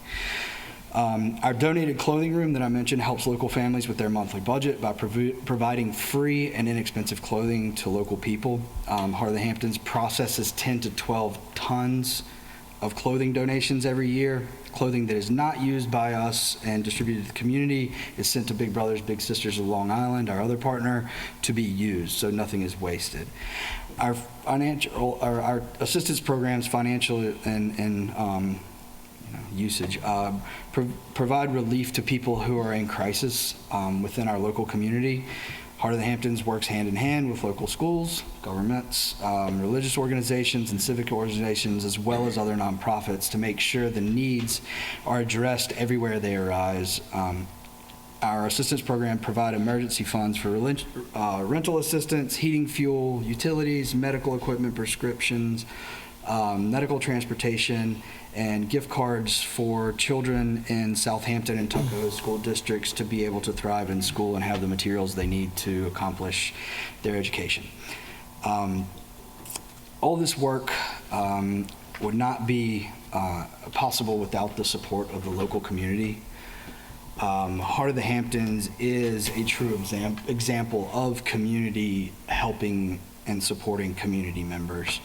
So that being said, I would like to invite everyone to, thanks for letting us have it there, the Polar Bear Plunge, which is December 14th, 2019, at Cooper's Beach, and registration will begin at 9, depending on how cold it's going to be when you want to show up, 9:30, and then the plunge, the cannon shoots at 10 o'clock. Everybody runs in the water, and it's an extremely fun event. We have some amazing sponsors and help. We have an anonymous foundation that gives us $100 for service professionals, elected officials that show up, $100 a pop. So please come to support. And if there is a problem with jumping in the water, we won't say anything if you donate money to us. But anyway, so our goal last year was $100,000, and we almost got there. So with that confidence, we're going to raise it to $125,000, and 100% of that money goes directly to the programs that I just discussed for our programming. So whether you want to register as an individual, get a team together, or you just want to watch from the sidelines, we very graciously appreciate your support, greatly appreciate your support. And this goes to all of our year-round services, so as much as people can support us, please do. Thank you very much, and thank you for having us. Thank you. Thanks, Hilton. Are the hot tubs going to be there again this year? What's that? Are the hot tubs going to be down at the beach there again this year? Financial decline due to the sand in them. That's a very bad, good move, but thank you so much, Harbor Hot Tubs. That was We should be one team, we can all go. Somebody said they would $500. double if we all jumped in. Oh, really? Okay. I would like that. Well, the latest. Oh, nice. free hat. They're All on right, they look good. Thank you. Are are we allowed to? Yes, yes. Southampton Daycare Center, someone here for, thank you very much. Good. Hi there, my name is Rachel Kopt. I am the director of Southampton Daycare. I've been there for many years now. The daycare has been at 100 David White's Lane since 2001. We provide year-round daycare for children ages 2 to 5. We can have up to 30 children. Right now we have about 22 kids, which is really great for us. We do provide scholarships for our families in need. So I want to thank you for your continued support. And just say that we are more than a daycare. We provide early education for the children entering kindergarten, which is vital, and it serves for lifelong learning, cognitive and socially. This summer, our teachers just received new iPads, which was great. And we use it for music, reading, and stories. We have soccer programs, fitness. We have weekly readers that come from the library. It's a real big community effort. Yesterday, we just had donated handmade hats and gloves brought in, so our kids had them today. So if you want to check us out on Facebook, I put daily pictures up of the kids playing, and it's a really great program we have for our kids and for the community. So thank you for your support. Thank you. Thank you. So much. Okay. Is there anyone else? Entertain a motion to close this public hearing on the 2019-20 Community Development Block Grant Program. So moved. So moved. Second. Second. All in favor? Aye. Entertain a motion to open the second public hearing, local law, vacant buildings and storefronts. So moved. Second. Second. All in favor? Aye. Just a very, very quick, brief history. The first public hearing was on September 12th. We had a second one in October. This local law is to address vacant buildings on Main Street and in the business district. Just quickly, it talks about when ground floor premises are vacant, the property owner or any person in possession or control of the vacant space shall cover all storefront windows with a window display and/or window screening in accordance with the standards of 108.4. I won't read all of those. I think those are the things that are being discussed and we're getting public input on.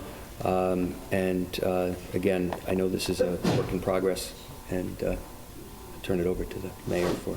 Thank you, Russell. So I think first, prior to going to some board comments, we just would like to open up this public hearing to any comments from our group tonight. So if there's anyone who'd like to give a further comment on this proposed local law, please step forward. And if not, I'd like to just spend a few minutes just kind of going around our table. We can start from my left to right. So Trustee Pilar, just curious if you can give us a few thoughts and kind of where we stand, what your thoughts are, any potential changes. I have no changes to what is proposed. What I really like is that we have a community that is already doing this without being legislated to do so. On a voluntary basis, we've got the Southampton Artists Association, having art that can be used in vacant windows. That's being explored by landlords. And so I think that if we could really get the public to do this without making them do that, all more power to, this board and really reaching out to the community. So those are my comments. Thank you, and we can make this brief if need be, but feel free to take Yeah, as much I've time. spoke about this a few times. there are a couple things. We're still looking to get a booklet together, correct? Yep. Right, so we're not at that point yet, but I think it is gaining good traction, and I like the feedback that I've gotten from, people that are in the business district that have already seen a lot of the storefronts be, occupied with art and other, things that look attractive. And we do have the holidays coming up, so we look forward to windows being decorated. So, I am really feeling good about where we are right now with this, but I would like to have some type of booklet put together so that way when we do get to a point where we feel we need to have some, guidelines, we will have those available. All right. Thank you very much. And by the way, before we go through, I wanted to kind of thank our board too. We're having a window decorations contest, so members of our board, Mark, and I believe Business Task Force are okay. Mark, thank you. Mark? There you go. So, Mark, good job. So I know that there's a lot of businesses that are looking forward. Beautification committee. Yes, beautification committee. So we're also working on that as well. So we hope to see some nice storefronts. But continuing on, Trustee Allen. Just adding on to what Trustee Parrish had said, Dave Johns from the Southampton Artists Association reached out today. They are conducting a pilot with Mr. Marin and figuring things out. They'd like to give us, have us give them a little bit of time to work that through. They're having a bit of a problem showcasing the art on easels, apparently, so they're looking at other methods to showcase the art, and they'll put together a process. But I understand we have a lot of very conspicuous vacancies, and it's unattractive, so let's see how this kind of turns out over the next few weeks. All right. Thank you. And Trustee Yastrzemski. Similarly, like that you mentioned, Tim Marin, when he presented to us a few meetings ago, he brought us some very good points. And again, he's doing a trial run with the art. I do think, I like to point that, yes, the community has stepped in. Store owners, landowners have stepped in, doing it voluntarily without being mandated. I'm always for that. But I do think ultimately, I would like to see a version of some guidelines, some legislation like East Hampton has that they've had for quite some time and successful. So I think we're going down the right path with the public and then, basically embracing it. That's like that. I had a question. I don't know if the East Hampton Guidelines addresses the "See You Next Year" motto on the paper, but a number of our year-round residents have mentioned, well, I'm glad they say "See you next year." What about us who are here all year? So I don't think everybody thinks that's the most thrilling logo, but just throwing it out there. That's true. Though it is better than "See you never." Exactly. I do have, I know it was emailed, but I do have copies in my office of both the booklet and the East Hampton guidelines. So if anyone, I have multiple copies, if anyone in the public wants to see them or any of you want to. Thank you. Okay. Well, it is nice to see our local art organizations step up between the Southampton Arts Center, the Southampton Cultural Center, Southampton Artists Association all come, and as well as other local individual artists volunteer their art. And it's great to see some of our landlords and business owners also embrace this. So we're seeing some good momentum thanks to getting the word out, thanks to some good press we're getting on this. I do agree with Deputy Mayor Yastrzemski that at some point we want to give everyone the opportunity to ease into us, but ultimately, we do still have to address some of the dark boxes that seem like they're there perennially. So this could be a good way as we're easing into it to address it. I think we should adjourn this, but I think we should have the goal of potentially closing this at the next meeting and then going to a vote. So I just wanted to see if that sounds reasonable to everybody. Are we going to have the booklets? Are we going to have like all that squared away by then? We've got to.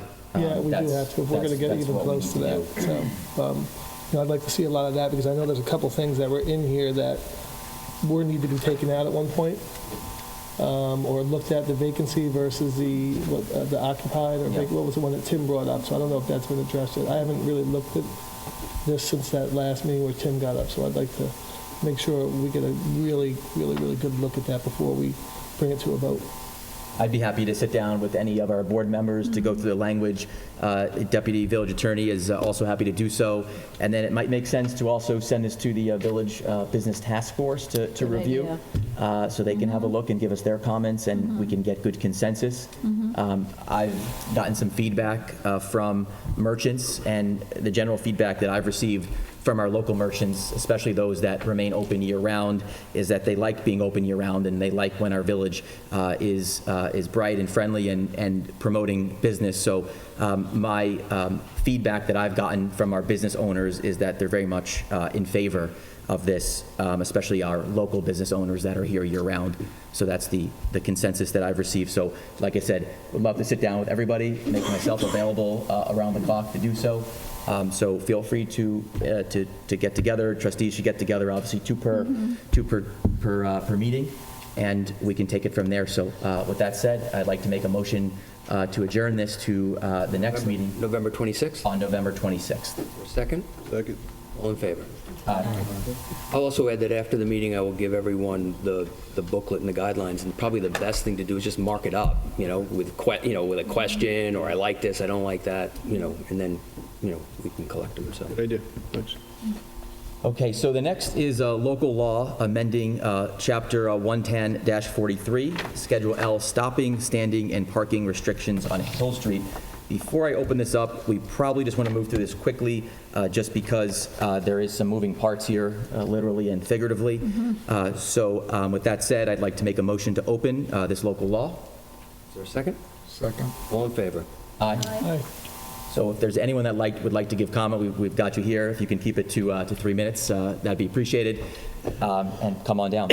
As he's walking forward, the one thing that we will need to do, it speaks of three.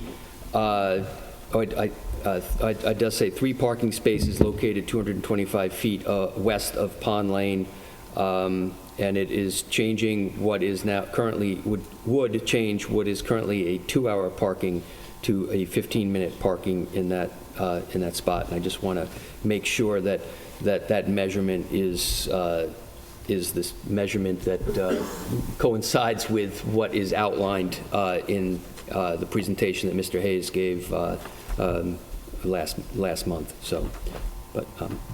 So I'm Michael Hayes, and I'm the owner of the UPS store, and we have bought 26 Hill Street, which will eventually, we'll be moving our store down there as an owner-occupied building. And we're requesting to get some short-term parking, not branded or specifically for UPS store, but in that, in front of our store or adjacent to it, because we have a very high turnover business. I'm also here to answer any questions you guys might have. To clarify things, Russell shared a little bit, and I may just draft a letter and send some answers back from what Russell had shared. But to give you an idea of a little bit to the community of our business, we have 2 types of customers that come in.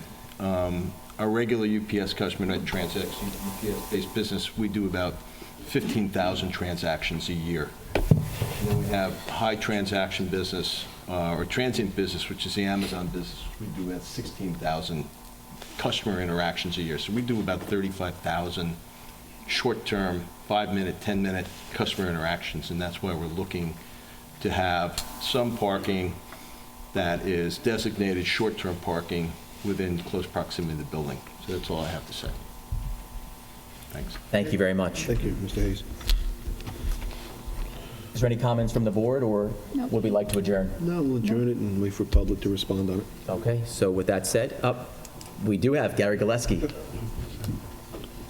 head of our DPW, doing a great job. I'm not opposed to the parking spaces whatsoever. I just, what I've communicated to some trustees is I get a little concerned that we've been doing more and more of these spaces. So I think it's important that we look at the village business district as a whole, that we don't put too many 15s in and we start losing all our longer-term parking for other people who want to go up and down the block. I know we're asking for 3 spaces here. I think most of the places we've done 2. But again, I'm not against it. I just think we should look at everything before the next and the next and the next ask us, and then we have 15 minutes, maybe, a third of the spots. So it's just a concern. Thank you, Gary, and thank you very much for the good job paving this past couple weeks, so thank you, Gary. All right, if there's not any other comments from the board, we'd like to make a motion to adjourn. Did you Now- want to adjourn? You have the option, because we had discussed earlier, Mayor, you have the option to adjourn. You also have the option to close, but leave it open for written comment until 5 p.m. on the date of our next meeting, and then you can reserve a decision if you'd like. So that way you wouldn't have to open the public hearing, comments, so forth and so on. So you have the option of adjourning it to the next meeting, or you can close it, leave it open for written comment between now and next meeting, and then take an action if you wanted to. All right, thank you. I think we should close it then and leave it open for the option for written comment. We can all... You want to make that a motion? I just want to get some feedback, guys. Okay? All right, let's go do it. I'd like to make that motion then. Second? Second. All in favor? Aye. Okay, so the next, thank you very much, everyone. The next is a public hearing for our local law repealing Chapter 107 of our Code of the Village of Southampton, its entirety, and replacing it with a new Chapter 107 entitled Trees. So I'd like to make a motion to open this hearing. For second. Second. All in favor? Aye. Before we move forward with public comment, first I'd mention that we had a presentation, I think it was 2 meetings ago, by the village's SAVE committee. It was a very comprehensive and good presentation. I do ask people, if you have not seen it, you certainly can pull it up on the village's website and replay it and listen to the intent and the history, and I think it gave some good background and history. I'm not going to go into the details of the chapter, but I do think it's important. I need to officially, for the record, we did receive some correspondence. We received correspondence from Gary Gillespie, Superintendent of Public Works. He does feel that the protections and warranties on Village Street trees are inadequate and do need to be strengthened. He did feel as though he'd like an opportunity in detail to, sit with the village board members to discuss some of the feelings that he and his experts in his departments think might be helpful in with regards to the trees that are on village properties, and also the issues they run into oftentimes with trees that are on private properties that either limbs and or roots cross into public property.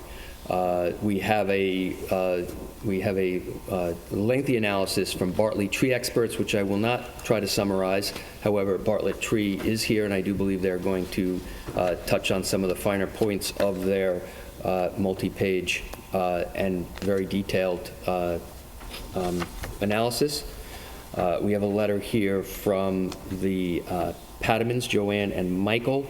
They're unable to attend tonight. They're in full support of the initiative and say that they would, please register their support for an ordinance to protect the trees moving forward.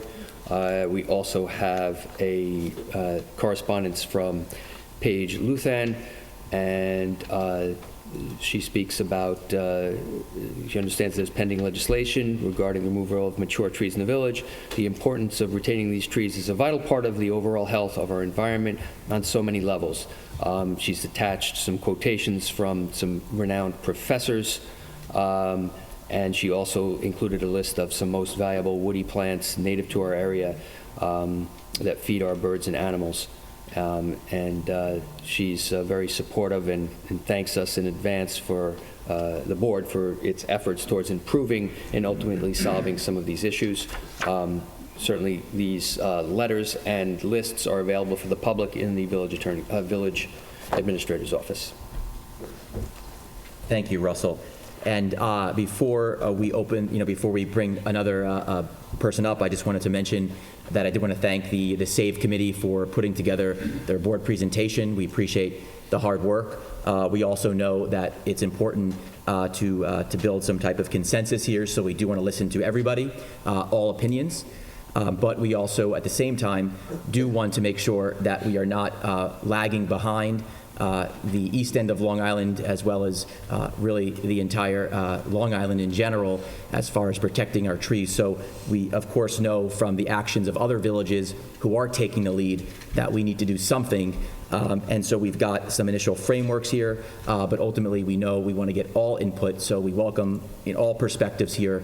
But we do want to thank the environmental groups who came out in support of protections of the environment and our trees. So with that being said, if anyone would like to come forward for comment, please do so, and we would remind you, please keep that to 3 minutes. Would anyone like to present? Okay, thank you. And again, don't forget to state your name and address. I'm Linda Stabler-Talty at 37 Post Crossing, and I just wanted... You don't need to be near the Oh, I don't? Yeah, the microphone will pick you up. Okay. Yep. Linda's very passionate about this issue, so Yes. we'll just make sure it's loud. So thank you, Mayor Warren and trustees, for the opportunity to discuss, again, from a little different perspective, the newly drafted ordinance 107 titled Trees. And as you stated earlier, I'm on the SAVE committee. There were 4 of us, and Mackie Finnerty is here today as well. And we're here to encourage the timely and speedy passage of the ordinance, knowing that it may change in its exact wording, as you said, to arrive at a consensus. We understand that. But the intention will remain to protect and preserve the trees in Southampton Village. And there's an urgency, and you alluded to that, Mayor. The past couple of years have seen an uptick in climate change-related extreme weather events, as well as ice cap melting, and all of this is rapidly increasing at a rate that was unexpected when there was scientific elaboration and quantified information back in the 70s when global warming was first being understood and recognized. And now it turns out there's a direct relationship between the preservation of planting of trees and shrubs with the health, safety, and welfare of village residents and visitors. But let me explain. We talk about the lungs of the earth being in the Amazon rainforest, but we have our own lungs here in Southampton. Did you know that there's a 3-fold difference between a young sapling that absorbs 13 pounds of CO2 per year versus a 10-year-old tree that absorbs 48 pounds per year? That's 3 times as much. And interestingly, older trees grow faster each year than young ones, meaning that the CO2 that's sequestered in the trees and the oxygen being produced increases exponentially each year as the tree ages. That's something that has recently been discovered. This adds another argument to save our mature stock, so it's important to focus on that, but also to understand that these same trees are helping to combat traffic pollutants as well as the effects of increased population in the area. Another way to see it is that 6 trees are needed to offset the impact of 1 car, and about the same number, 7 to 8 trees, to produce enough oxygen for 1 human. So it puts things into perspective a bit to think about it like that. And that's only a part of the urgency basis of my comments, because I also want to add that trees widely contribute to the beauty of our surroundings, to the bucolic and rural atmosphere of our village.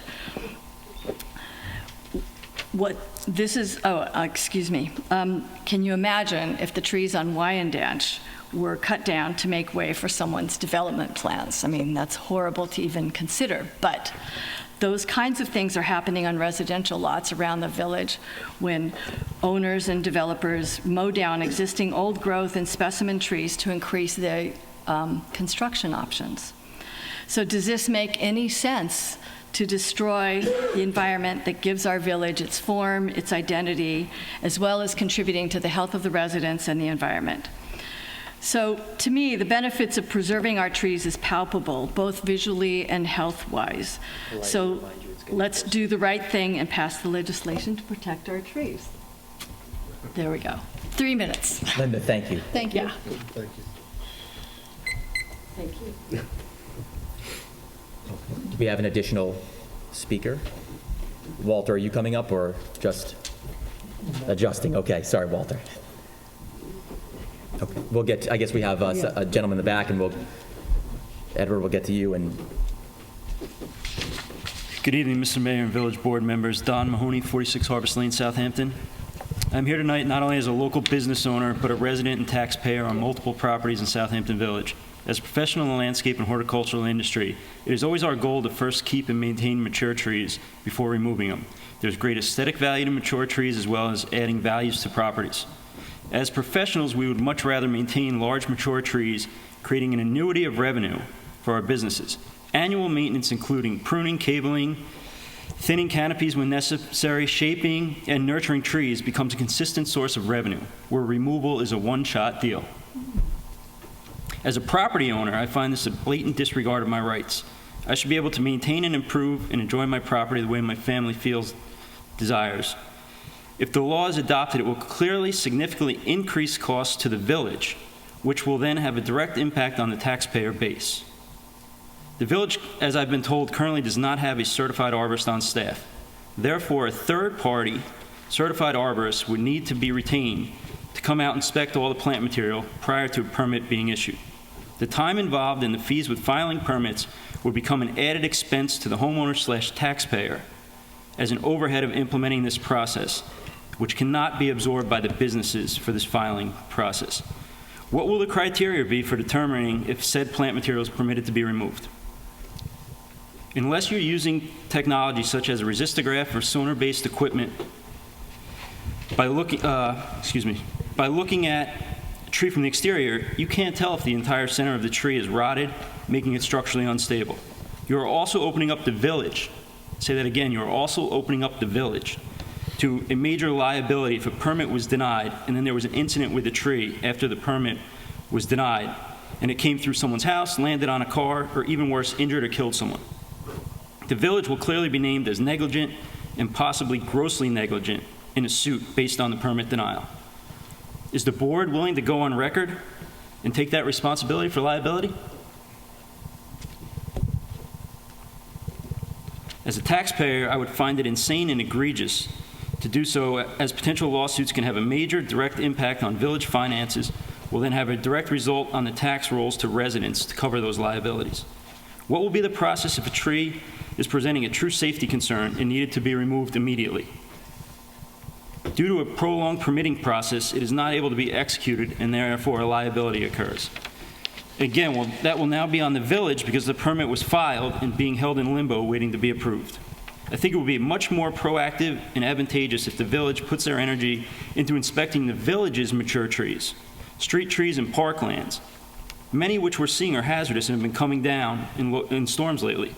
I feel the village should immediately put a plan in place to address first, reducing village taxpayers' liability in lieu of meddling into the removal of trees on private properties, which the village presently has no responsibility and liability for. So if a tree comes down on my property and goes into my house, you have no liability. But if you deny me that permit and it comes down, it's going to come back to you. I'm not sure if this has been true, but I've been told this potential law is being proposed based on the opinion of a small amount of individuals, some who are not village residents and/or taxpayers, that are concerned that the land is being clear-cut for residential construction. From an environmental standpoint, there is usually much more plant material planted when a new house is built. Again, as this woman spoke to, photosynthesis, carbon cleansing, and all that. So I think, definitely take a look at it because you're opening yourself up to a lot of liability.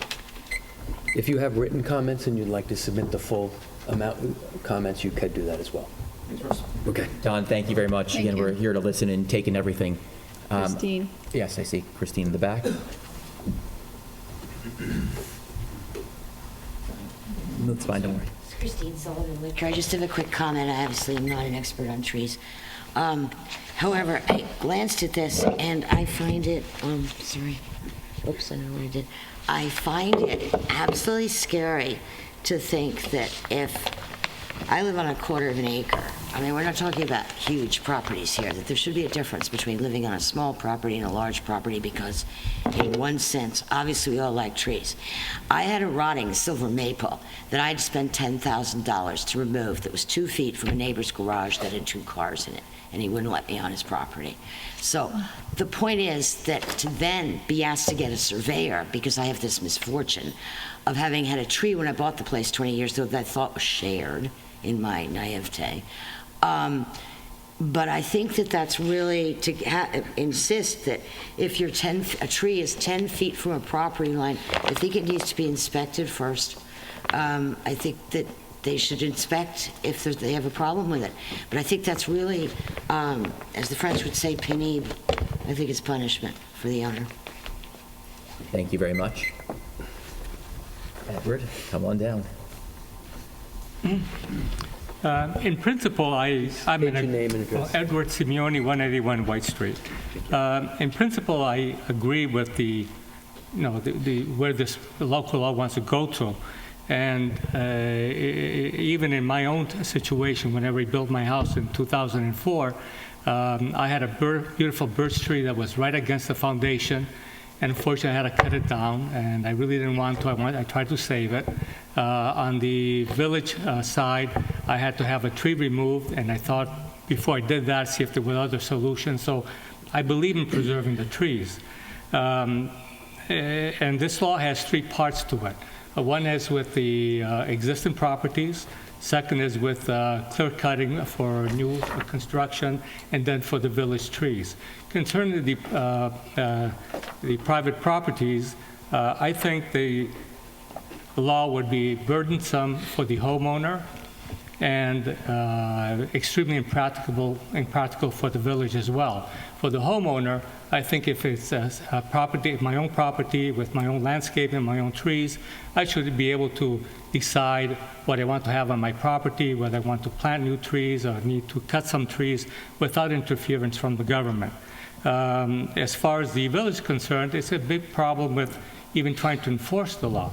I mean, you're going to have police having to go around to see if people are already cutting trees or doing things. So I think there's a big burden to the village as well.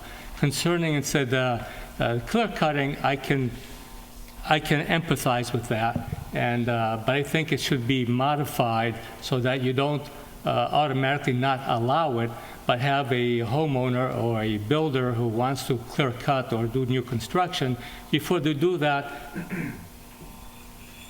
put a halt to it so that the village can first review it, maybe in front of the RB with a landscape plan, what is there presently, what can be preserved, what cannot be preserved, and then go forward and allow the clear cutting where it needs to be done, but not just automatically not allow it and make it very burdensome.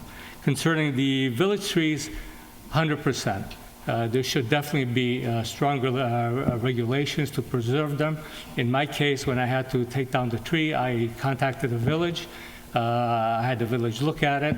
I actually paid $1,000 as a contribution towards the village for them to remove that tree. So I knew there was a lot of work involved. I felt very bad about it, and I put my contribution in there as well. So those are my comments. But as far as the private property, in the final analysis, I just have to say, stay out of my property. It's my business. Thank you, Edward. That was helpful and insightful, so thank you.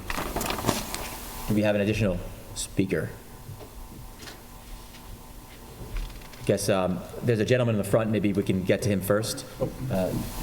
Thank you.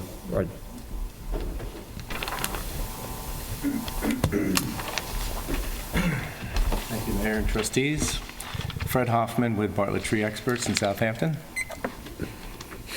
As was stated, we did submit a lengthy comment on the revisions to the code. And basically, Bartlett very much supports the village's efforts to improve its tree preservation as well as its upgrading of the tree code. But we do have some concerns. I'm just going to highlight a few of those. The rest is on the record for anyone to read, if you'd like to read that. In some of the definitions, I'll just highlight one. We request that the village clarify the definition of things like substantial alteration. It's subjective and can lead to arbitrary enforcement. We also ask that more thought be given to determining when and if tree pruning should even fall within the jurisdiction of the proposed law. If the village does determine that tree pruning should fall within the law, then it should be done. We suggest that pruning that is done in accordance with ANSI A300 standards, which is measured by the American National Standard Institute, is exempt from the permitting process. In our experience, we have found that requiring a permit to conduct pruning creates a cumbersome process that is difficult for the public and businesses to understand and follow. We strongly suggest that the village consider creating the position of village arborist as opposed to having the applications for permits routed to the building inspector. We also believe it's not necessary to require a site plan or map with numerous photos as described in paragraph B4, 107.4. There are other methods to accomplish this. For example, the application can require the signature of an ISA certified arborist. The village should refrain from making it a requirement for a tree owner who may require a permit, but whose tree is within 10 feet from a property boundary, to provide a survey from a licensed surveyor with the application. We go on further to explain why.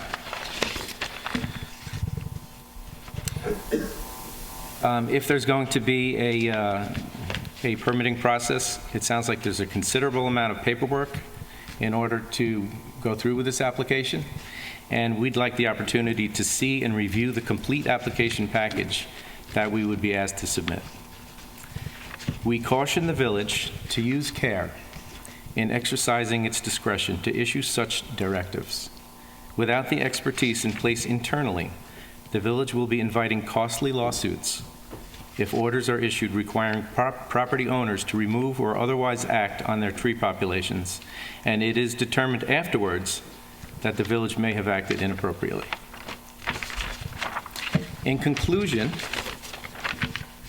Bartlett Tree Experts supports the Village of Southampton's efforts to improve its tree preservation efforts, but does ask the village to refrain from making the permit process overly burdensome to the public and to those companies who will act responsibly and comply with all provisions.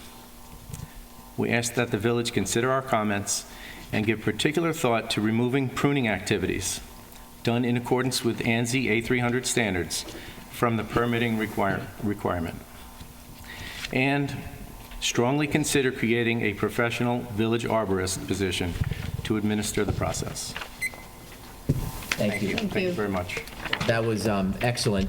We, of course, would like to work with you and would welcome all of your feedback and guidance.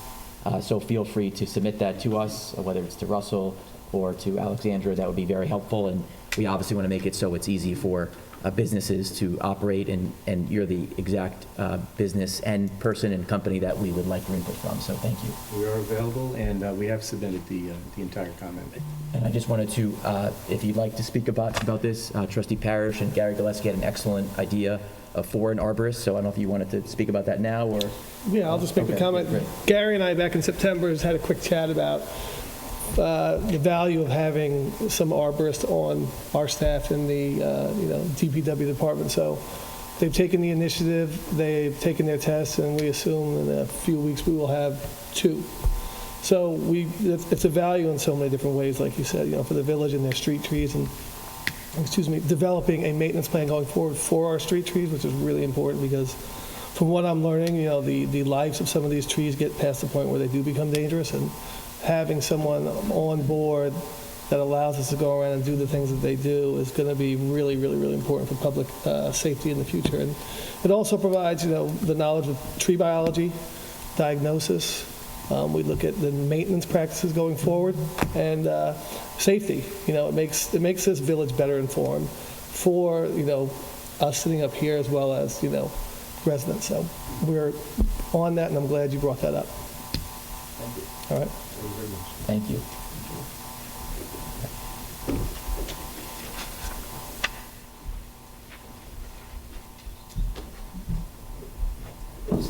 Please, thank you. Thank you. Jackson Dodds at 271 Bishop's Lane. Please state your name. Jackson Dodds. Come on. The company after me is right. Come on. Jackson Dodds and Company. Every day. Certified arborist. Every day I learn something. Yeah. Nice. Past president of the Long Island Arboricultural Association. You get 3 extra seconds now. Thank you for hearing us. And I just want to put it out there. I was kind of shocked to see this going through, not being included in the process or even in the understanding of what was happening. I mean, and I think a number of arborists here and a number of people in the industry feel the same way.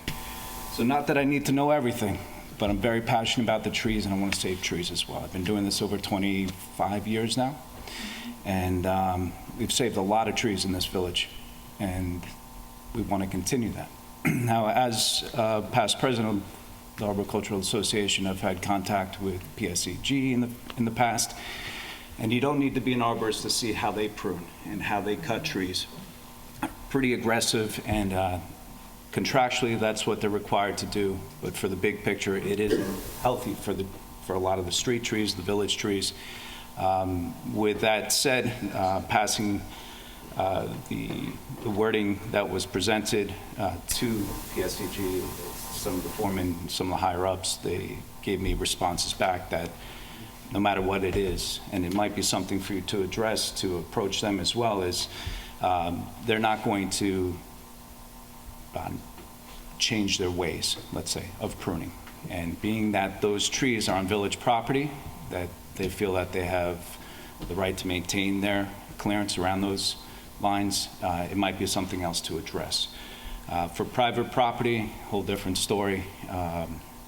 I'd agree also that it becomes very hindersome. It opens up a lot of liability to the village itself, and it just beware. The terminology and the wording in this, in what's been presented, shouldn't be rushed.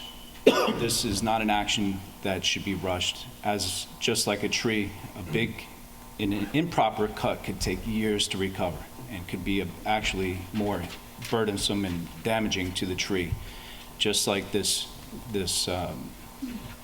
proposed legislation. So I just want to put my 2 cents in there. Thank you.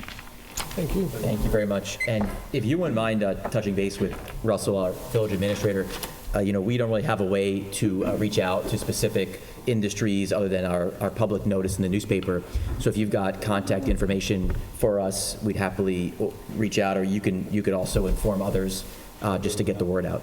Well, I just want to add, we did, Julie, you and I discussed this, we did put together a list of 10 or 12 individuals, and we weren't able to reach out with you, except for Peter, who also ran into me.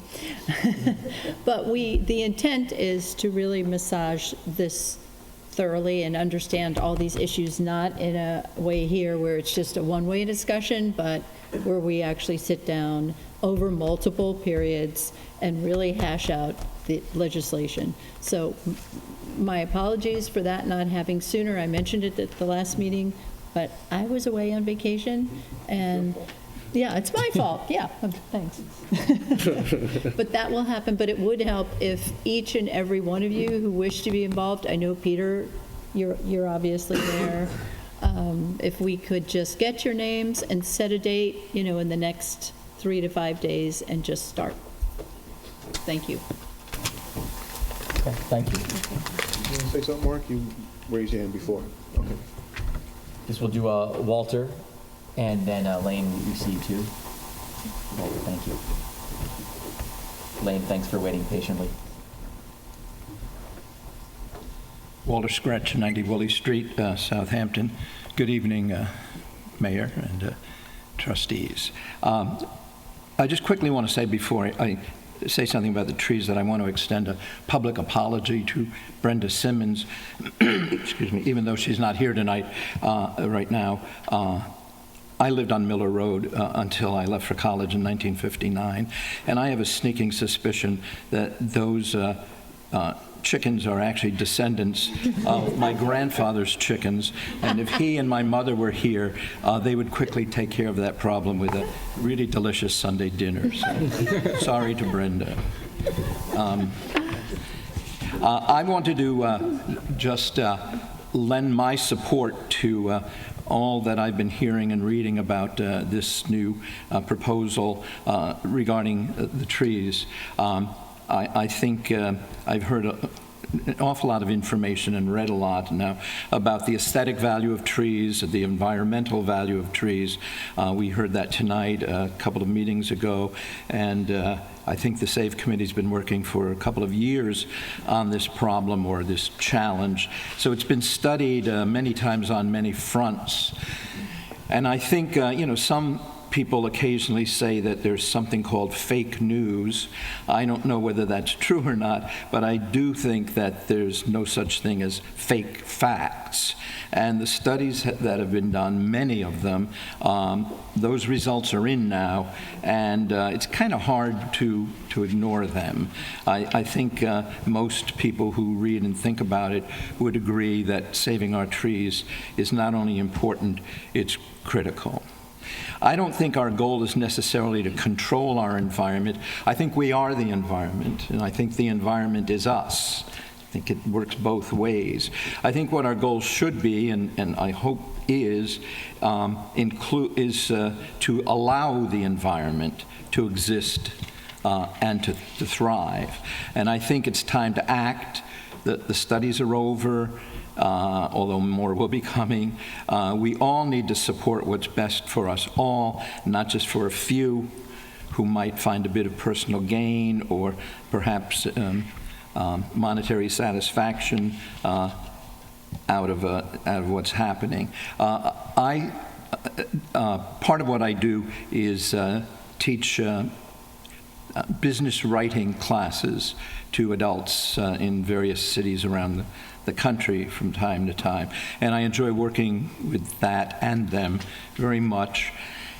And they're kind of afraid of writing and hesitant about it and all. So one of the things I try to say at every single session is that when it comes to business writing, if your goal is perfection, you will always fail.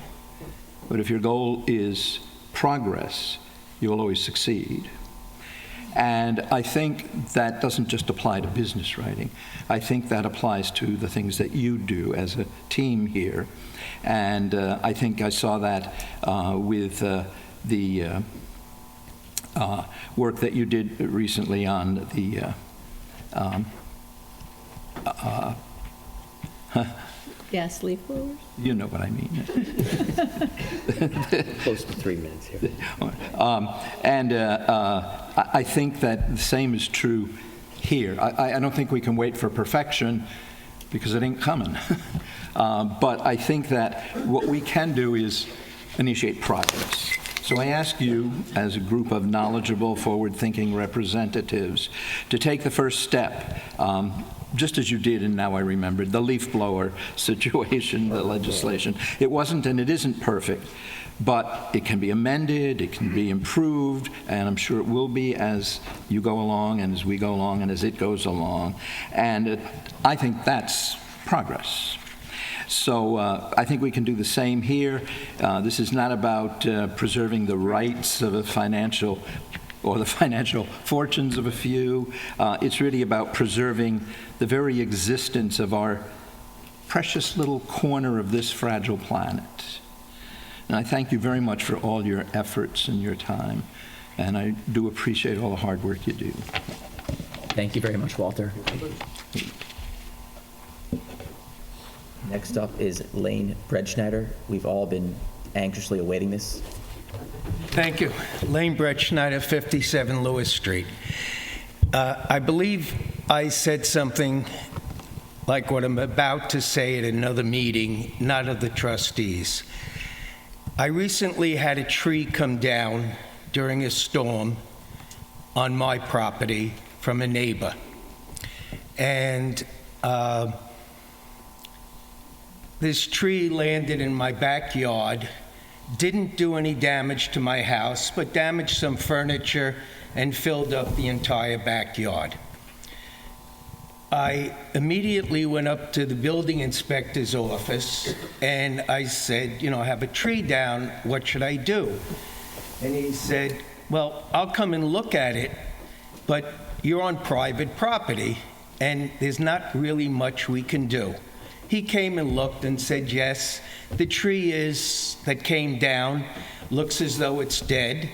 And what you should do is call your neighbor and get his phone number and tell him that his tree came down on your property and ask him to remove it.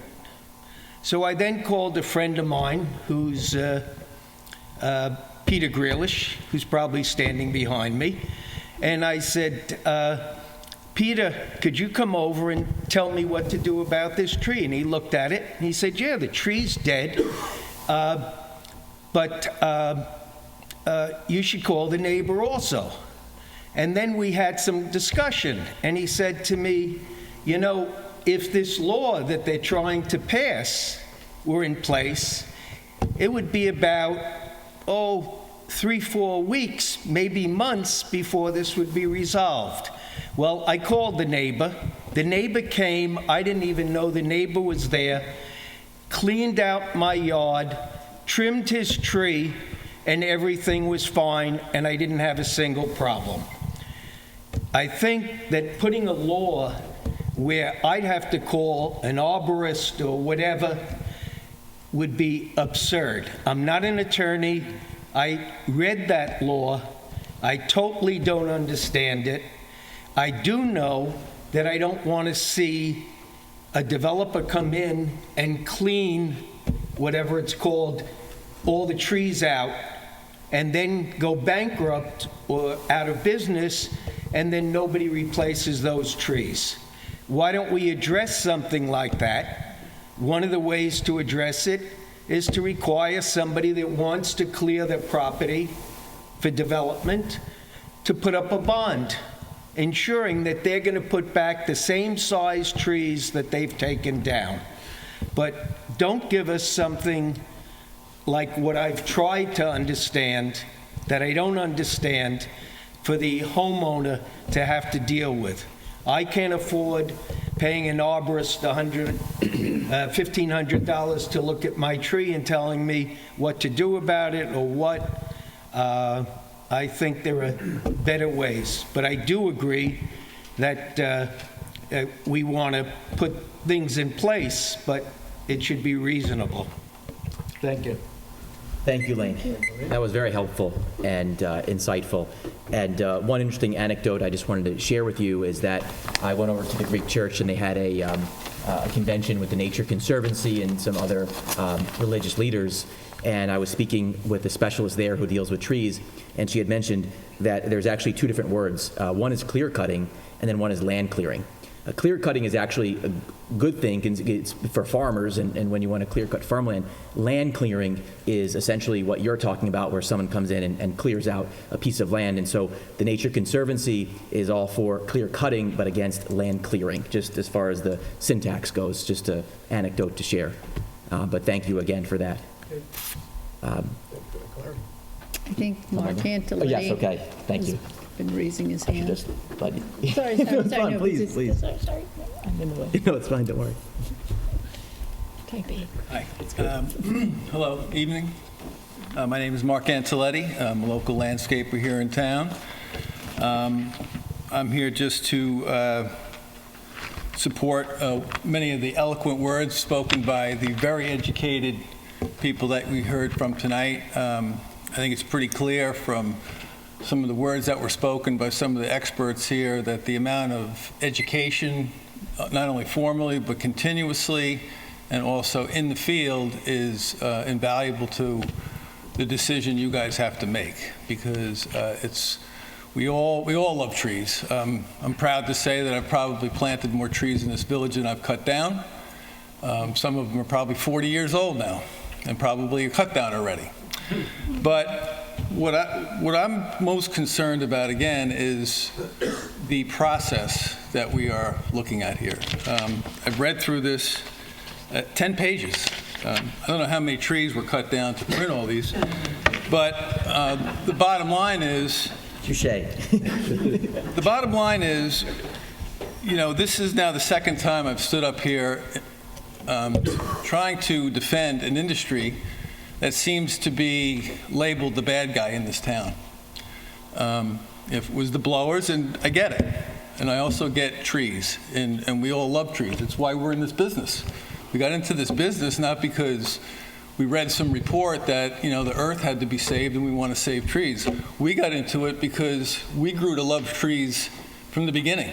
That's why we got into the industries we got into, and that's why we're here tonight.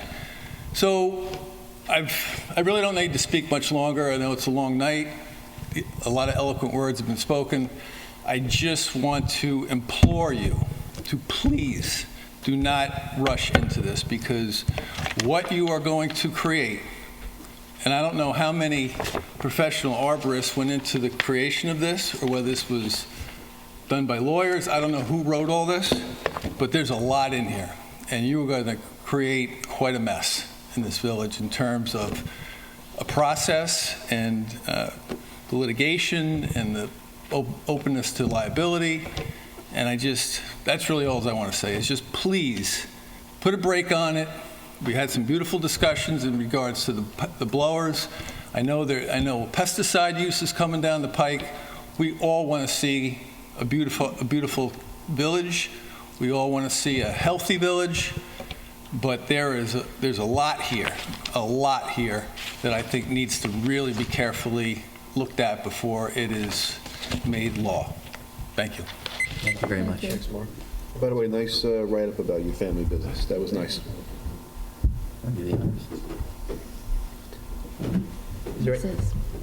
Is there anyone else who'd like to come forward? Okay, didn't see you there. Thank you, Matt. Hi. Matt Hartline. I live in Southampton town, but do a lot of work here in the village, and I echo the sentiments of Jackson and Fred and Mark and Don and some of the other people that have spoke. We're all aligned in our appreciation for trees, and we live in paradise. Southampton is the home to world-class gardens, and it takes a lot of experience, a lot of education to create these spaces that the most affluent people on the planet come to spend some time. And introducing outside municipalities into creating these special spaces is a huge can of worms. So really just want to have another professional voice up here echoing a lot of the sentiments that were expressed before me, that there are a lot of problems with the language in this law. So if I could just double check a couple. Yeah. Substantial altering, as Fred mentioned, that's very subjective, and gardens are an expression of the creators of those spaces. So if a neighbor doesn't like the way a tree is pruned on the private property right next door, how can a building inspector get in the middle of that? It seems like a really tricky thing. So just double check my notes if there's one more point worthy of making. Risk.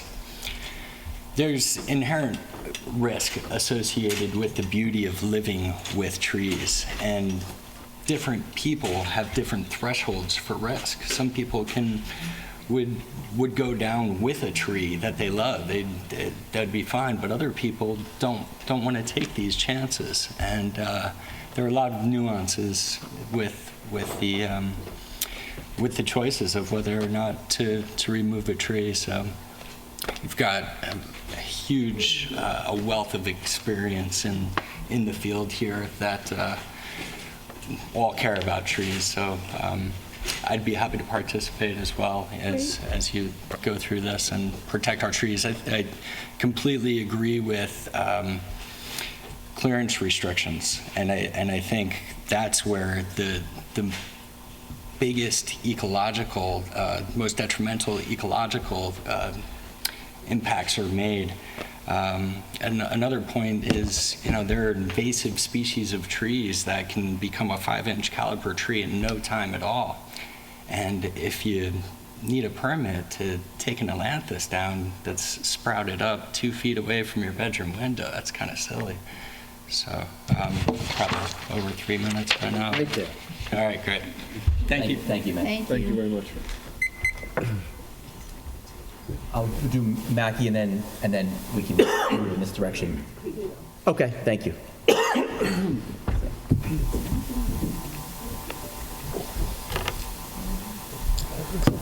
My name is Peter Grealish, 54 Post Lane. Thank you, Mayor and board members, for everything that you do. There's just some points I'd like to make after reading this new law. And the first thing I want to say is that we live in sort of the horticultural capital, one of the horticultural capitals of the country, okay? I'm sure we're all aware of that. I know that I myself plant a lot more trees than I remove, okay? Coincidentally, today I had a workman compensation audit, and I have to define what, there's two different categories. One is for doing tree work and one is for doing planting. I have right here proof of what they are charging me for the planting part versus the tree part, okay? My tree part, which includes pruning and removal, is 29%. The planting part is 71%. So I'm a tree company, and you would think that I was the person going out there and destroying all these trees that the people are talking about. But that's not the case. The other thing that I want to point out is the people that are bringing this to the table mentioned that they want to push this through, as quickly as possible, which I think is unfair because everybody I speak to has no idea that this law is going on right now. And every person that I speak to is opposed to having regulations on their personal property and the government getting involved with telling them what they can and cannot do as far as their landscape is concerned.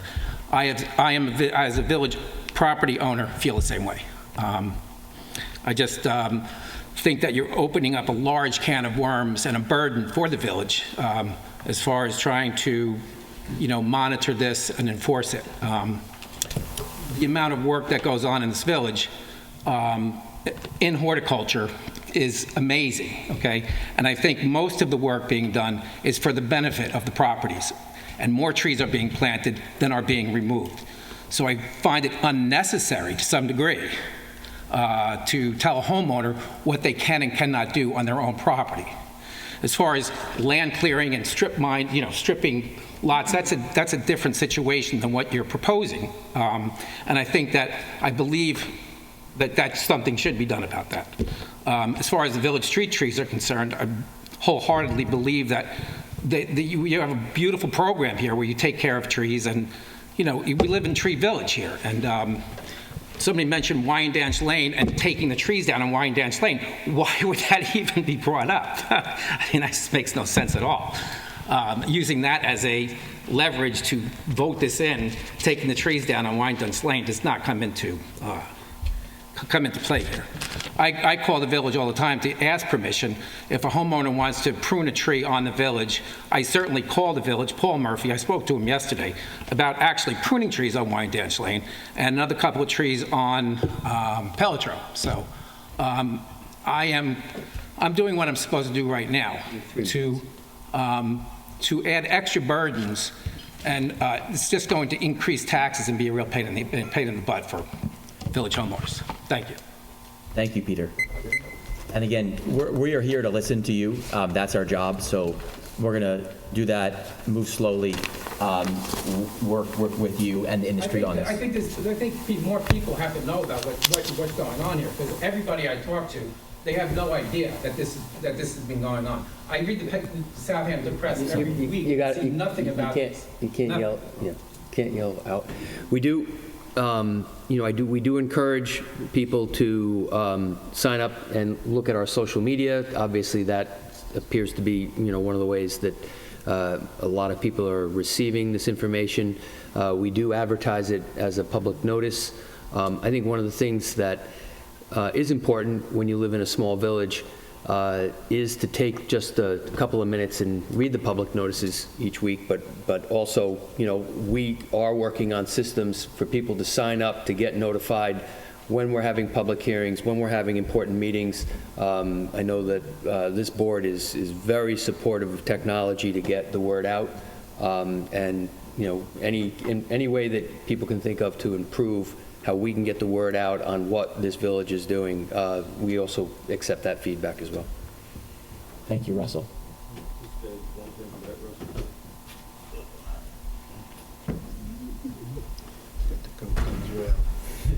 his coat. He's on the way out. It's a speech on the way out. Yeah, ready for dinner. Just on that vein, Please say I who just you want are. to suggest in our next quarterly. Please say who you are. Gary Gillespie, Superintendent of Public Works. In our next quarterly newsletter, perhaps we could put a survey in there asking our residents to give some feedback on this law, see what they think. I am also a property owner in the village, and I have a little brushy area right now. I was going to be planting some trees there, but right now I'm not going to do that. I'm going to wait. And I hate to think that too many other people are not going to plant trees if we get too restrictive. So let's find a good balance here and just act that way. Thank you, Gary. Good night. Good night, Gary. Mackie, thank you.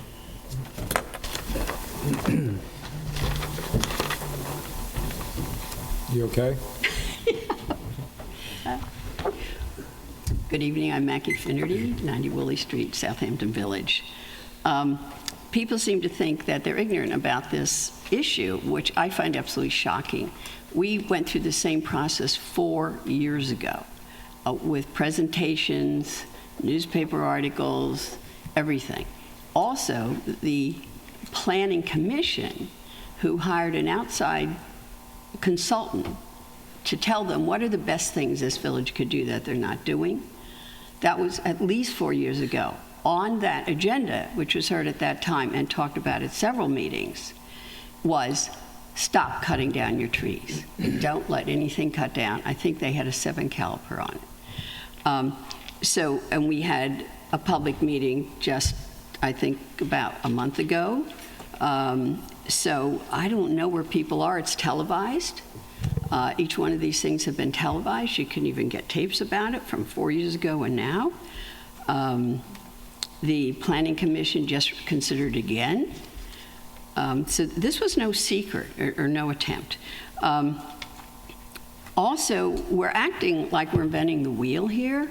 Huge amounts of research went into this 4 years ago, and here you have an outside expert saying, on a tiny list, here's something important this village needs to do. And we ignored it. And I hope we won't ignore it again. The scientists have estimated, based on all the 1990 data, that everything was planned around, that we had until 2050 to get our act together to save this planet. They have just revised it. In the last 2 months, we now have to 2030. We're talking 10 years. We can no longer say we don't have enough time, let's talk about this a little bit more. There are dozens and dozens and dozens of towns in the United States who did this years ago. And here on Long Island, in towns identical to ours, doing it 20 years ago and have tweaked the legislation and it's working. Everyone should take a trip there and talk to those people and talk to landscapers there because we did that and they're not having any problems with it. So instead of talking about all the problems we're having, people who have done it are not having problems. So these are sort of imaginary problems. And I like to deal with real stuff. When we talk about the destruction of the trees, I don't know if you all read, was in all the papers, that New York State has lost 1/4 of all its birds in the last 50 years. And that's because of habitat destruction. 1/4 of all our birds, and it's millions. We're talking millions, because you're cutting down trees. The street trees, I'm sorry that Gary just left because he and I have been talking about this for a long time. A difficult statistic in the village when I was dealing with about 4 years ago, we had had a big hurricane and all this stuff came down and it wasn't being replaced. And I kept saying, what's the matter? What's the matter? Why aren't we getting replacements? He said, we only replace 75 a year. If hundreds come down in a hurricane, or as you know, a lot of the trees were planted exactly the same time and they have a 75-year lifespan. And they're all dying simultaneously. And I think we've learned now you have to try to mix different species so that doesn't happen. Anyway, I just checked with him again tonight to say, is that still true? And he said, yes, 75 a year. He said, we have the manpower to do 150 a year, but we don't, there's a whole economic problem about watering them and staff and things like that. So that's something I think we need to work on. It's really important to preserve those. talking about arborists, and they're saying how expensive and how terrible, and you have to hire. Mark, you and I have had several conversations about this, and I heard from someone the other day that there were as many as 4 arborists now lined up, people who are employees who want to get certified. We should pay for that, and it would be improvement for them and for us. They're out around the village looking at trees all the time. It would not be very hard to check a certain property who has filed a permit. Talked about how arduous these permits are. You're talking about tell them what tree you want, take a picture of it, measure the thing, and taking it down. And if you look all around the country, they almost all have the identical permit. It is not difficult. I think we're as smart as everybody else in the United States. I think we can do it. People talk about... Close to 3. I'm sorry. Oh, God. Okay, I just wanted to address some of the things. The increased cost. I don't see any increased cost in this. Talk about property rights. You know, we're in the problem we are with global warming because everybody did whatever they wanted, whenever they wanted with their property. We tell you how high your house can be. We tell you how wide your house can be. We tell you how many buildings you put on your property. We fine you if you don't cut your grass.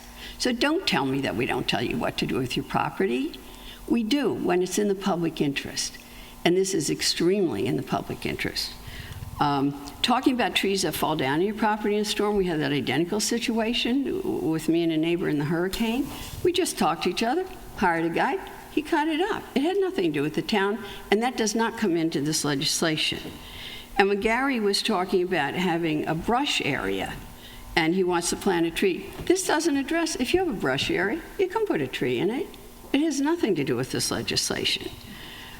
Pruning also. Going to have to sum it up. Okay. Pruning also, it was in the law. I don't know if it got taken out, that you would, what one of you had mentioned, that whatever the law of pruning that arborists have, it was actually in the legislation that anything that was in keeping with that, you could just do. It's just the stuff you do that kills a tree we're concerned with. And the thing I always love is when people threaten you with lawsuits. That's the favorite thing out here, which has been very destructive, as you know.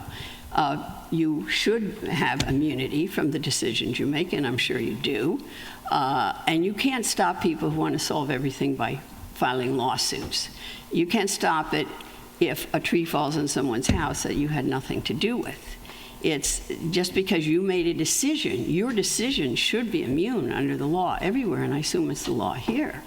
So people can try to sue you, but they're not going to win any, and the law is pretty well established about this tree stuff, and someone brought up falling on the property. There's tons of law established by the courts already about what happens about this tree thing and neighbors and falling, and so on. So I hope we can all work together. A lot of great comments tonight, and I think it's really important that we all do work together and support this new board with all the legislation they're trying to get for the environment. You have lots of great projects going on, and I hope that everybody will support it. We all work together, and I hope that previously elected officials will get behind this new board and help. We're a tiny town. There's only like 2,000 of us year-round. Please pull this all together and get good legislation to protect all of us for clean water and clean air. And thank you for your time in bringing this up. Thank you, Maggie. Thank you. Yes, thank you.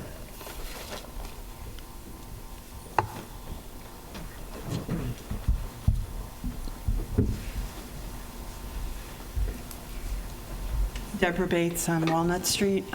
Glad that you're addressing this. It's going to be a real challenge, but I'm sure that you'll be able to be successful ultimately. One of the things I wanted to mention was the activity of PSE&G. I understand they're going to be cutting starting this winter, and I'm very concerned about the village trees on village property. The power lines are all, as you know, along the streets, and anything that you can include in this law that's going to mitigate their impact on the village trees, I would urge you to try to do that.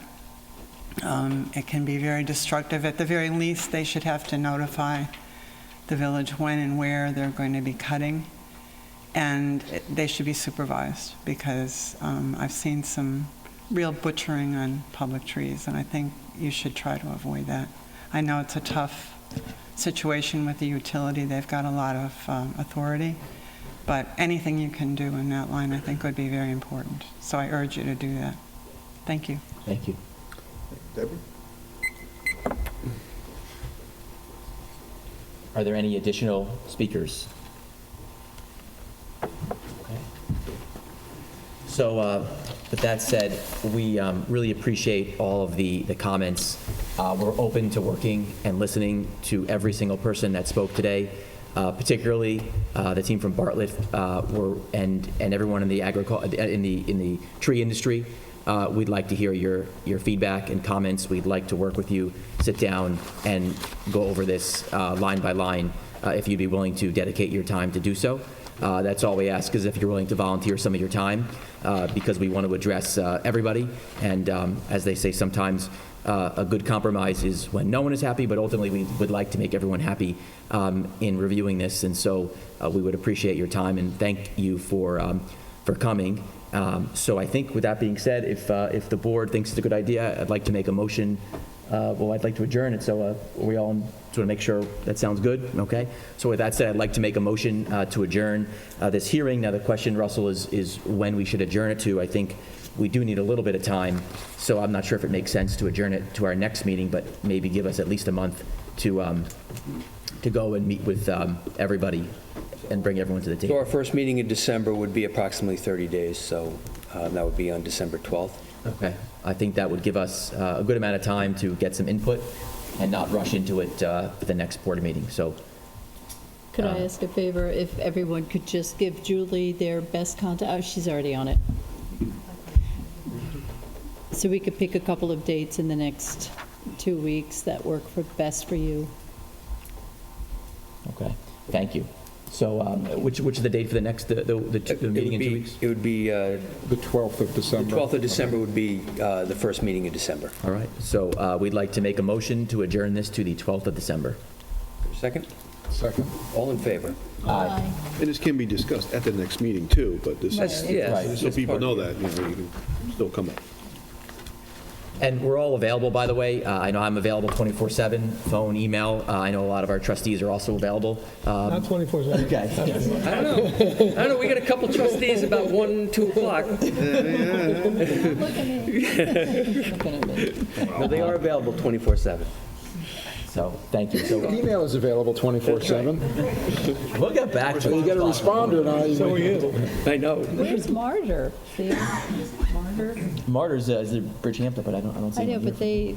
I thought that they would We have enough. All right, so I'd love to take a quick 5-minute break before we move into the next part of our agenda. So thank you, everyone, for attending. Thank you, guys.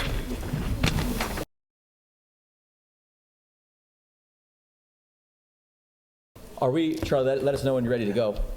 He's been. Thank you. He's got everything. All right, so we're returning from our break. Chief, Alan, it's good to see you guys here. We'll move forward with communications to our board. The first and only is the Southampton Cultural Center, May 31st, 2019 and 2018 audited financial statements. Russell, take it away. All I want to tell you is that they're available in the village clerk's office if anyone would like to see them. Beautiful. Thank you. We also now have suggested resolutions. I'll entertain a motion resolved that the reading of the minutes for the special meeting in public session of October 22nd, 2019 be dispensed with, and that those minutes be accepted and as filed by the village administrator, and that the actions taken at that meeting be and hereby are ratified and approved. I'd like to make a correction and take out the word special meeting and just leave it as public session of October 22nd. So moved. Second? Second. All in favor? Aye.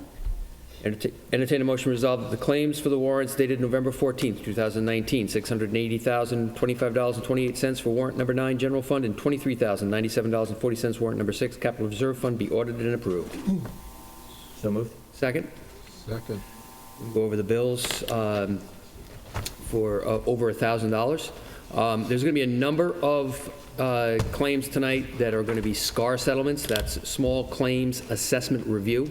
If anyone wants to ask at the end, regarding that, we can have a conversation, but there's going to be several of them. 650 Meadow Lane, LLC, $8,574.35. That's a SCAR settlement. $1,291.11. Atlantic Coast Embroidery, that's sweatshirts and T-shirts for the DPW employees. Braun Marketing, $4,940.84. That's for the Winter Village brochure. Brothers of the Police Store, $5,700. Uniforms for 30 police officers. Buzz Chew Chevrolet Olds, $1,333.27. Parts and inspections for village vehicles. Carlin Jacks, Inc., $1,689.27. Uniform allowance items for DPW. Cast Productions, $1,875. That's our videographer. $1,850. Chalice and Rogers. That's architectural services for the Nugent Carriage House, reimbursable from a grant. Cintas First Aid and Safety, $1,573.65. First aid supplies for the fire department. Coastal Fire Systems, Inc., $1,317.50. That's 25 Nomex fireproof hoods for the fire department. Cronin, $8,492.21. The SCAR settlement. CSEA employee benefit, $31,751.28. That's dental and vision for village employees. SA Plumbing and Heating, $1,718.45. That's annual fire sprinkler suppression system checks for all village buildings. Farrell Fritz, $3,247.25. SCAR settlements. Firematic Supply Company, Inc., $4,250.02. 7 15-foot 5-inch hose and couplings, 7 50-foot 5-inch hose and couplings for the fire department. First Presbyterian Church, $3,000. Parking lot rental. Fisher Real Property Advisors, $3,500. Annual an appraisal requested by the planning board. Fluid Imagery, $1,800.50. Server subscriptions and minor tech assistance for the village. Fowler's Garden Center, $2,557.74. Rain gear, gloves, boots for village employees. Peter Gale, $1,000 medical reimbursement. Global Montello Group, $6,161.70 diesel fuel.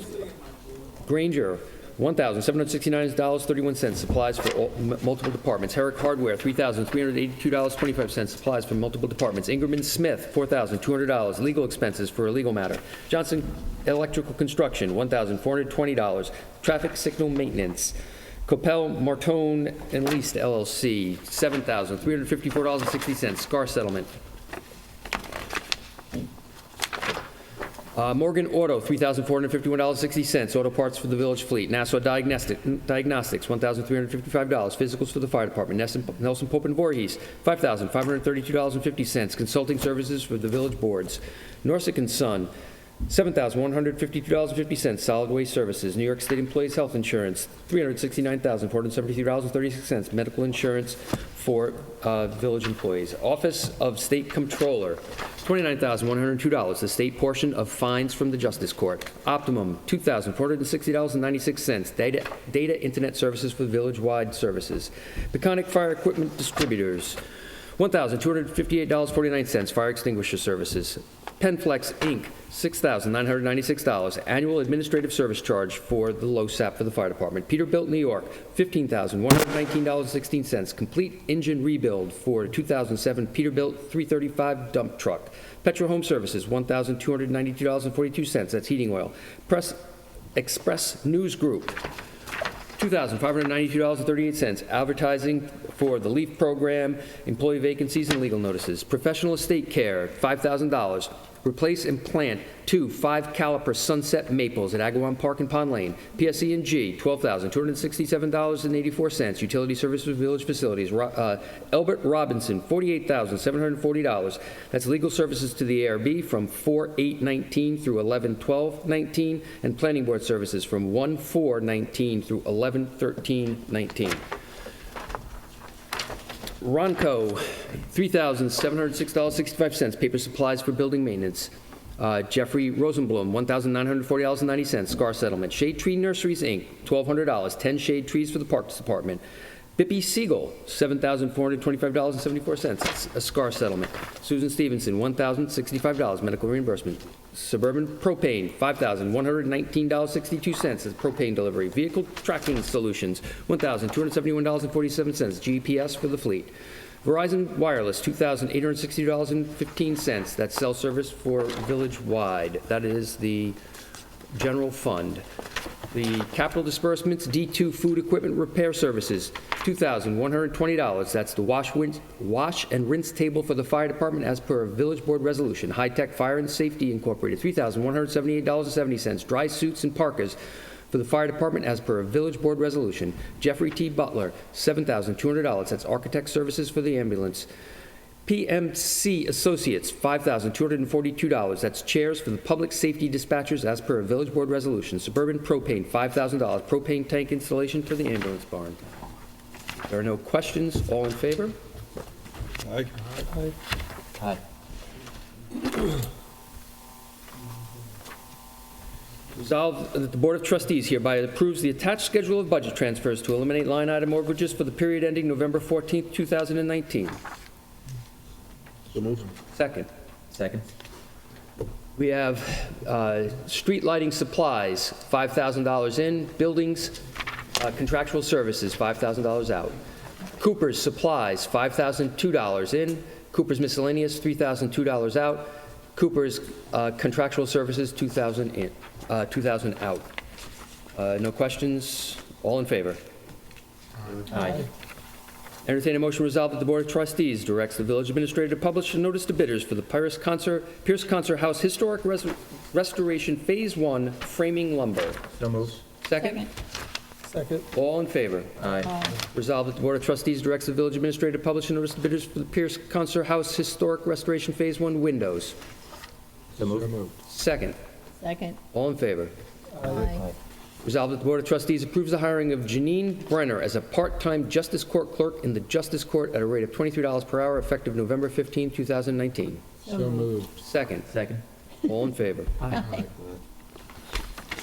Okay, thank you, Russell. The next portion of our agenda is comments from board members. Trustee Yashtremski, you can take it from here. Yeah, it was mentioned earlier, I was going to, but I did want to thank Chief, I want to just recognize a few departments. One, the police department. We were, Southern Village Police Department was extremely instrumental in that recent arrests that happened, very high-profile arrests, and so I commend all the departments, that was state, that went all the way up to federal and local departments. So we were extremely important part of that. So proud of our department and everybody that took part in that.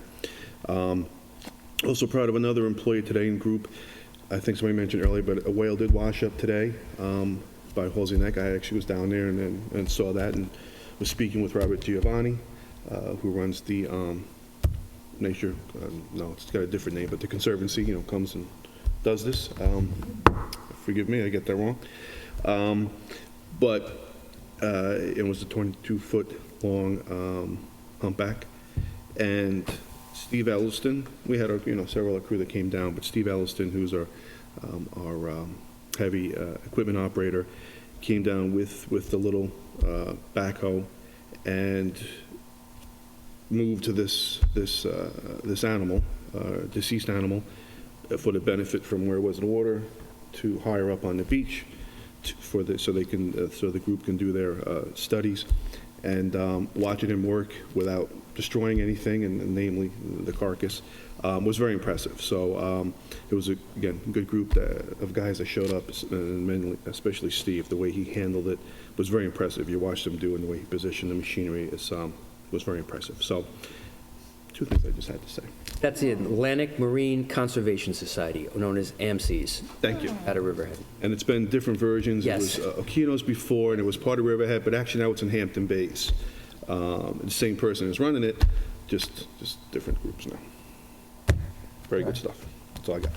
Deputy Mayor, thank you. Trustee Allen. I think so many of us were honored to be sitting amongst so many of our veterans this week who served in World War II, and Korea, and Vietnam, and Afghanistan, and Iraq, not only at the high school, sponsored by the Patriot Club and generously funded by so many of our restaurants in the community, but also our veterans event I thought was outstanding. And I don't want to steal the thunder, but Kevin Flake was such an inspirational speaker.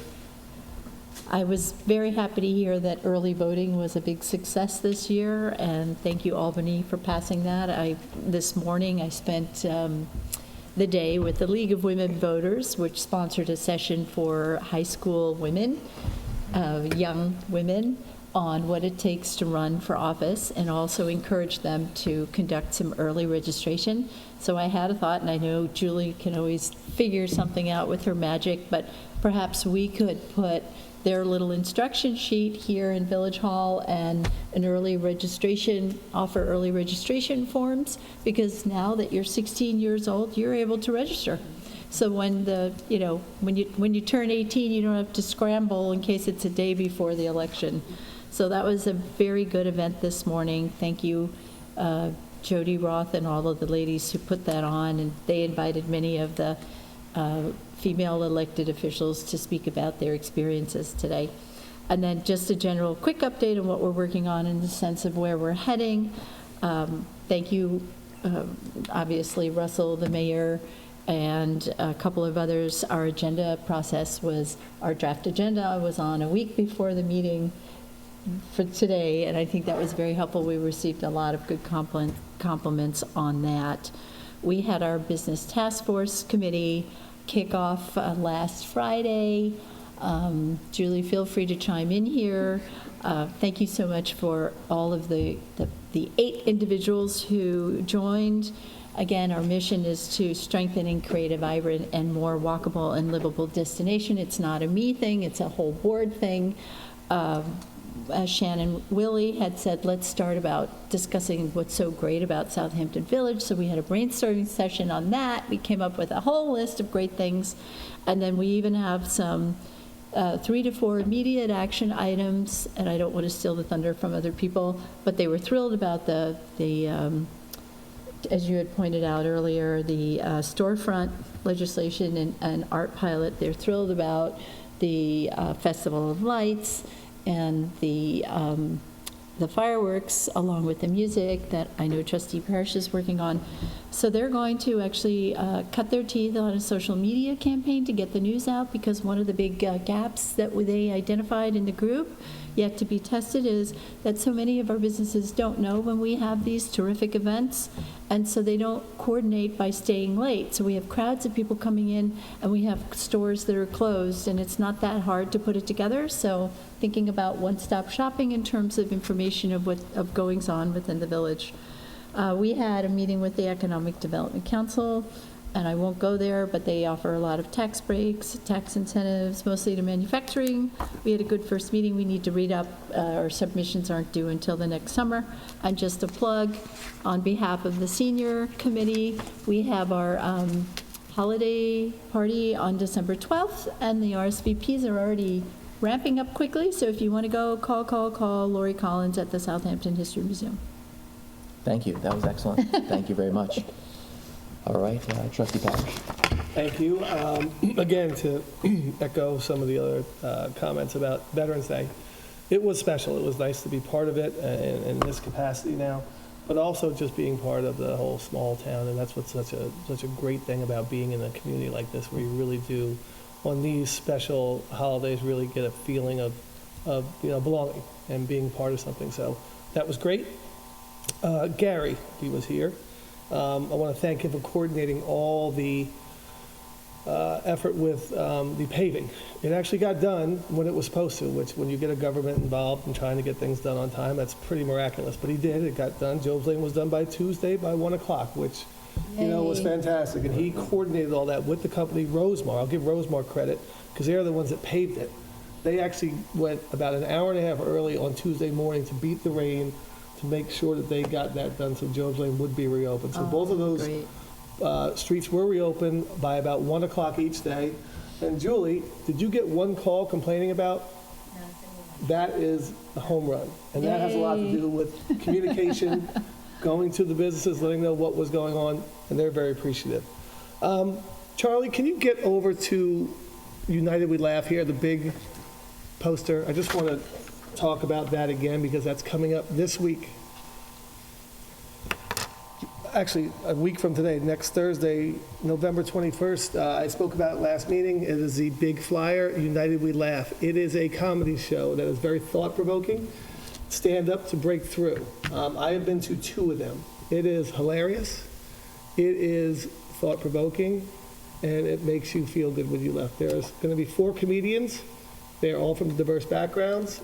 James Banks, who is the head of the Southampton Anti-Bias Task Force, will be there as a moderator. We are really have been going to try and get this out to get everybody, to come on in and get a full capacity at the Southampton Cultural Center. It is going to, again, I'll repeat this, it will make you laugh, it will make you think, and it will make you feel good. Thursday, November 21st, 6 p.m. doors open.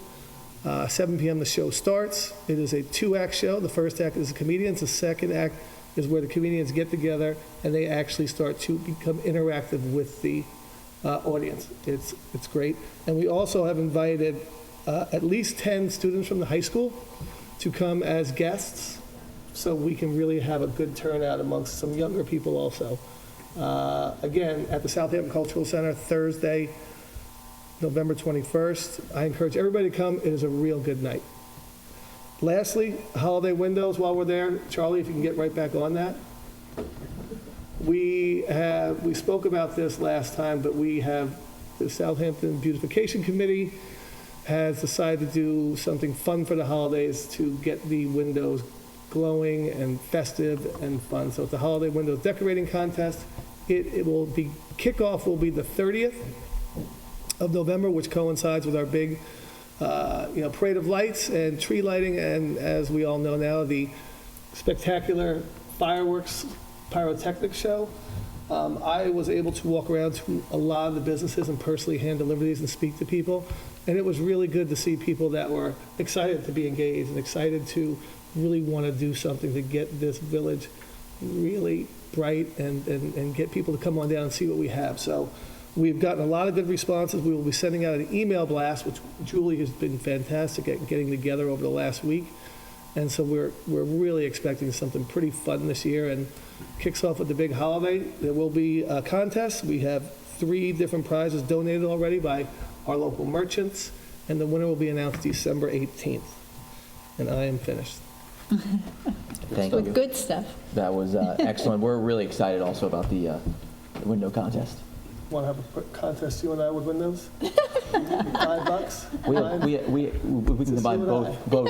It's just you and I, window, my window versus your window. My team is doing that, but I have a lot of confidence in my team. So I got a team too. This is really. I got it from Saks. They're coming out. I got ice cream to give them. I am like, dude, I'm pulling out everything. We'll have to talk about this in executive session. This is negotiations, that's right. Business negotiations. Yes. All right, Trustee Calero. Charlie, I was going to say, if you wanted to stay there, I'll start with what's down on the bottom. And this Saturday, November 16th, from 12 p.m. to 1:30 p.m. here in Village Hall in the boardroom, the Southampton Village Planning Commission is going to give a presentation about the ARB process and the New York State Historic Preservation Office. So that is happening this Saturday from 12 until 1:30 for anyone who would like to come down and learn a little bit more with regards to the ARB process. That is one announcement to make. I too echo everyone for thanking everyone for the Veterans Day and participating in that. It was a wonderful ceremony and just a beautiful day to be outside and be in the park with the veterans, with the students that participated and sang, and hearing some wonderful words. So I thank you for that. Also last Friday was the opening of the SAA, Southampton Artists Association, fall show at the SCC, Southampton Cultural Center. That is running until November 17th, this coming Sunday. So if you do get a chance to go down there, please go down. There's some wonderful art for sale. There's wonderful art to be seen. So if you get a chance to go down and support our local artists, please do. Lastly, on Tuesday the 12th, at the fire department, there was a blood drive, and I want to thank, at least for me, Father Edwards was instrumental in getting a word out, at least at our parish. And in that, 119 pints were collected. So I thank all of the village residents who showed up, participated, and gave blood on that day, because there is a very low amount of blood in storage on the East End right now. So anything helps, and I have learned that Southampton Village is one of the largest donators of blood on Long Island. So again, I thank all the residents for that. And that is all I have for this evening. Thank you. Thank you, Trustee Polaro. I also would like to extend a very heartfelt appreciation to our veterans, in particular Bill Jones and Mr. Grisnick, because they put a ton of work into our Veterans Day Parade, as well as our ceremony, the prep, the cleanup, everything. The scouts had helped as well, but that was an amazing effort by everybody to put together a fantastic presentation, ceremony, and parade, and so we could not be more thankful. So I wanted to recognize them. A couple other quick things. Trustee Allen and I will be meeting with the DEC tomorrow. We've got 4 members of the DEC to discuss the cleanup of Lake Agawam. We had a great phone call today with the governor and Basil Segos regarding the next steps. We'll also be discussing the results of the pilot program with AECOM that we had over this fall. Mm-hmm. So that's very exciting, and it's very exciting to have New York State and the DEC engaged. We've also built up a nice relationship with our town trustees. Mm-hmm. I met with Bill Pell this week regarding a bioswale at the south side of Lake Agawam. A bioswale simply is a natural drain that recharges water and prevents the wrong type of water from getting in to our freshwater bodies. So we'll be working with some engineers to craft that and hopefully go out to get some grant money for the bioswale. Also working with Gary Gillespie on putting in electric charging stations into some of our village parking lots. So we'll have to determine, what the appropriate amount is and where to put them, but just getting the ball rolling. And thank you, Trustee Allen. You've been instrumental in that. Trustee Parrish, thank you for organizing many things that you're doing, including the window competition, as well as United We Laugh, which we're looking forward to attending. So thank you for that as well. You're welcome. A couple other quick things. During Veterans Day, we had mentioned a number of graduates of Southampton High School, as well as some other Southampton Village members who have served or are currently serving, and I forgot to mention Trustee Allen's son. Aww. So I know you mentioned he'll be getting his wings. I don't know if you wanted to speak on that real quick. Anyway, okay. But anyway, we wanted to congratulate him as well, so thank you. And a great job to the board. That was a very good and productive meeting tonight. We covered a lot, and I just wanted to say good job to everybody. So with that said, we can move to second public comment. Alan McFarland, anything? Okay. Called you out. Did you? Don't feel pressure. Okay, I know that. Okay. So with that said, we'd like to make a motion to adjourn to executive session for the purpose of discussing contractual litigation and specific village personnel matters. Second. All in favor? Aye.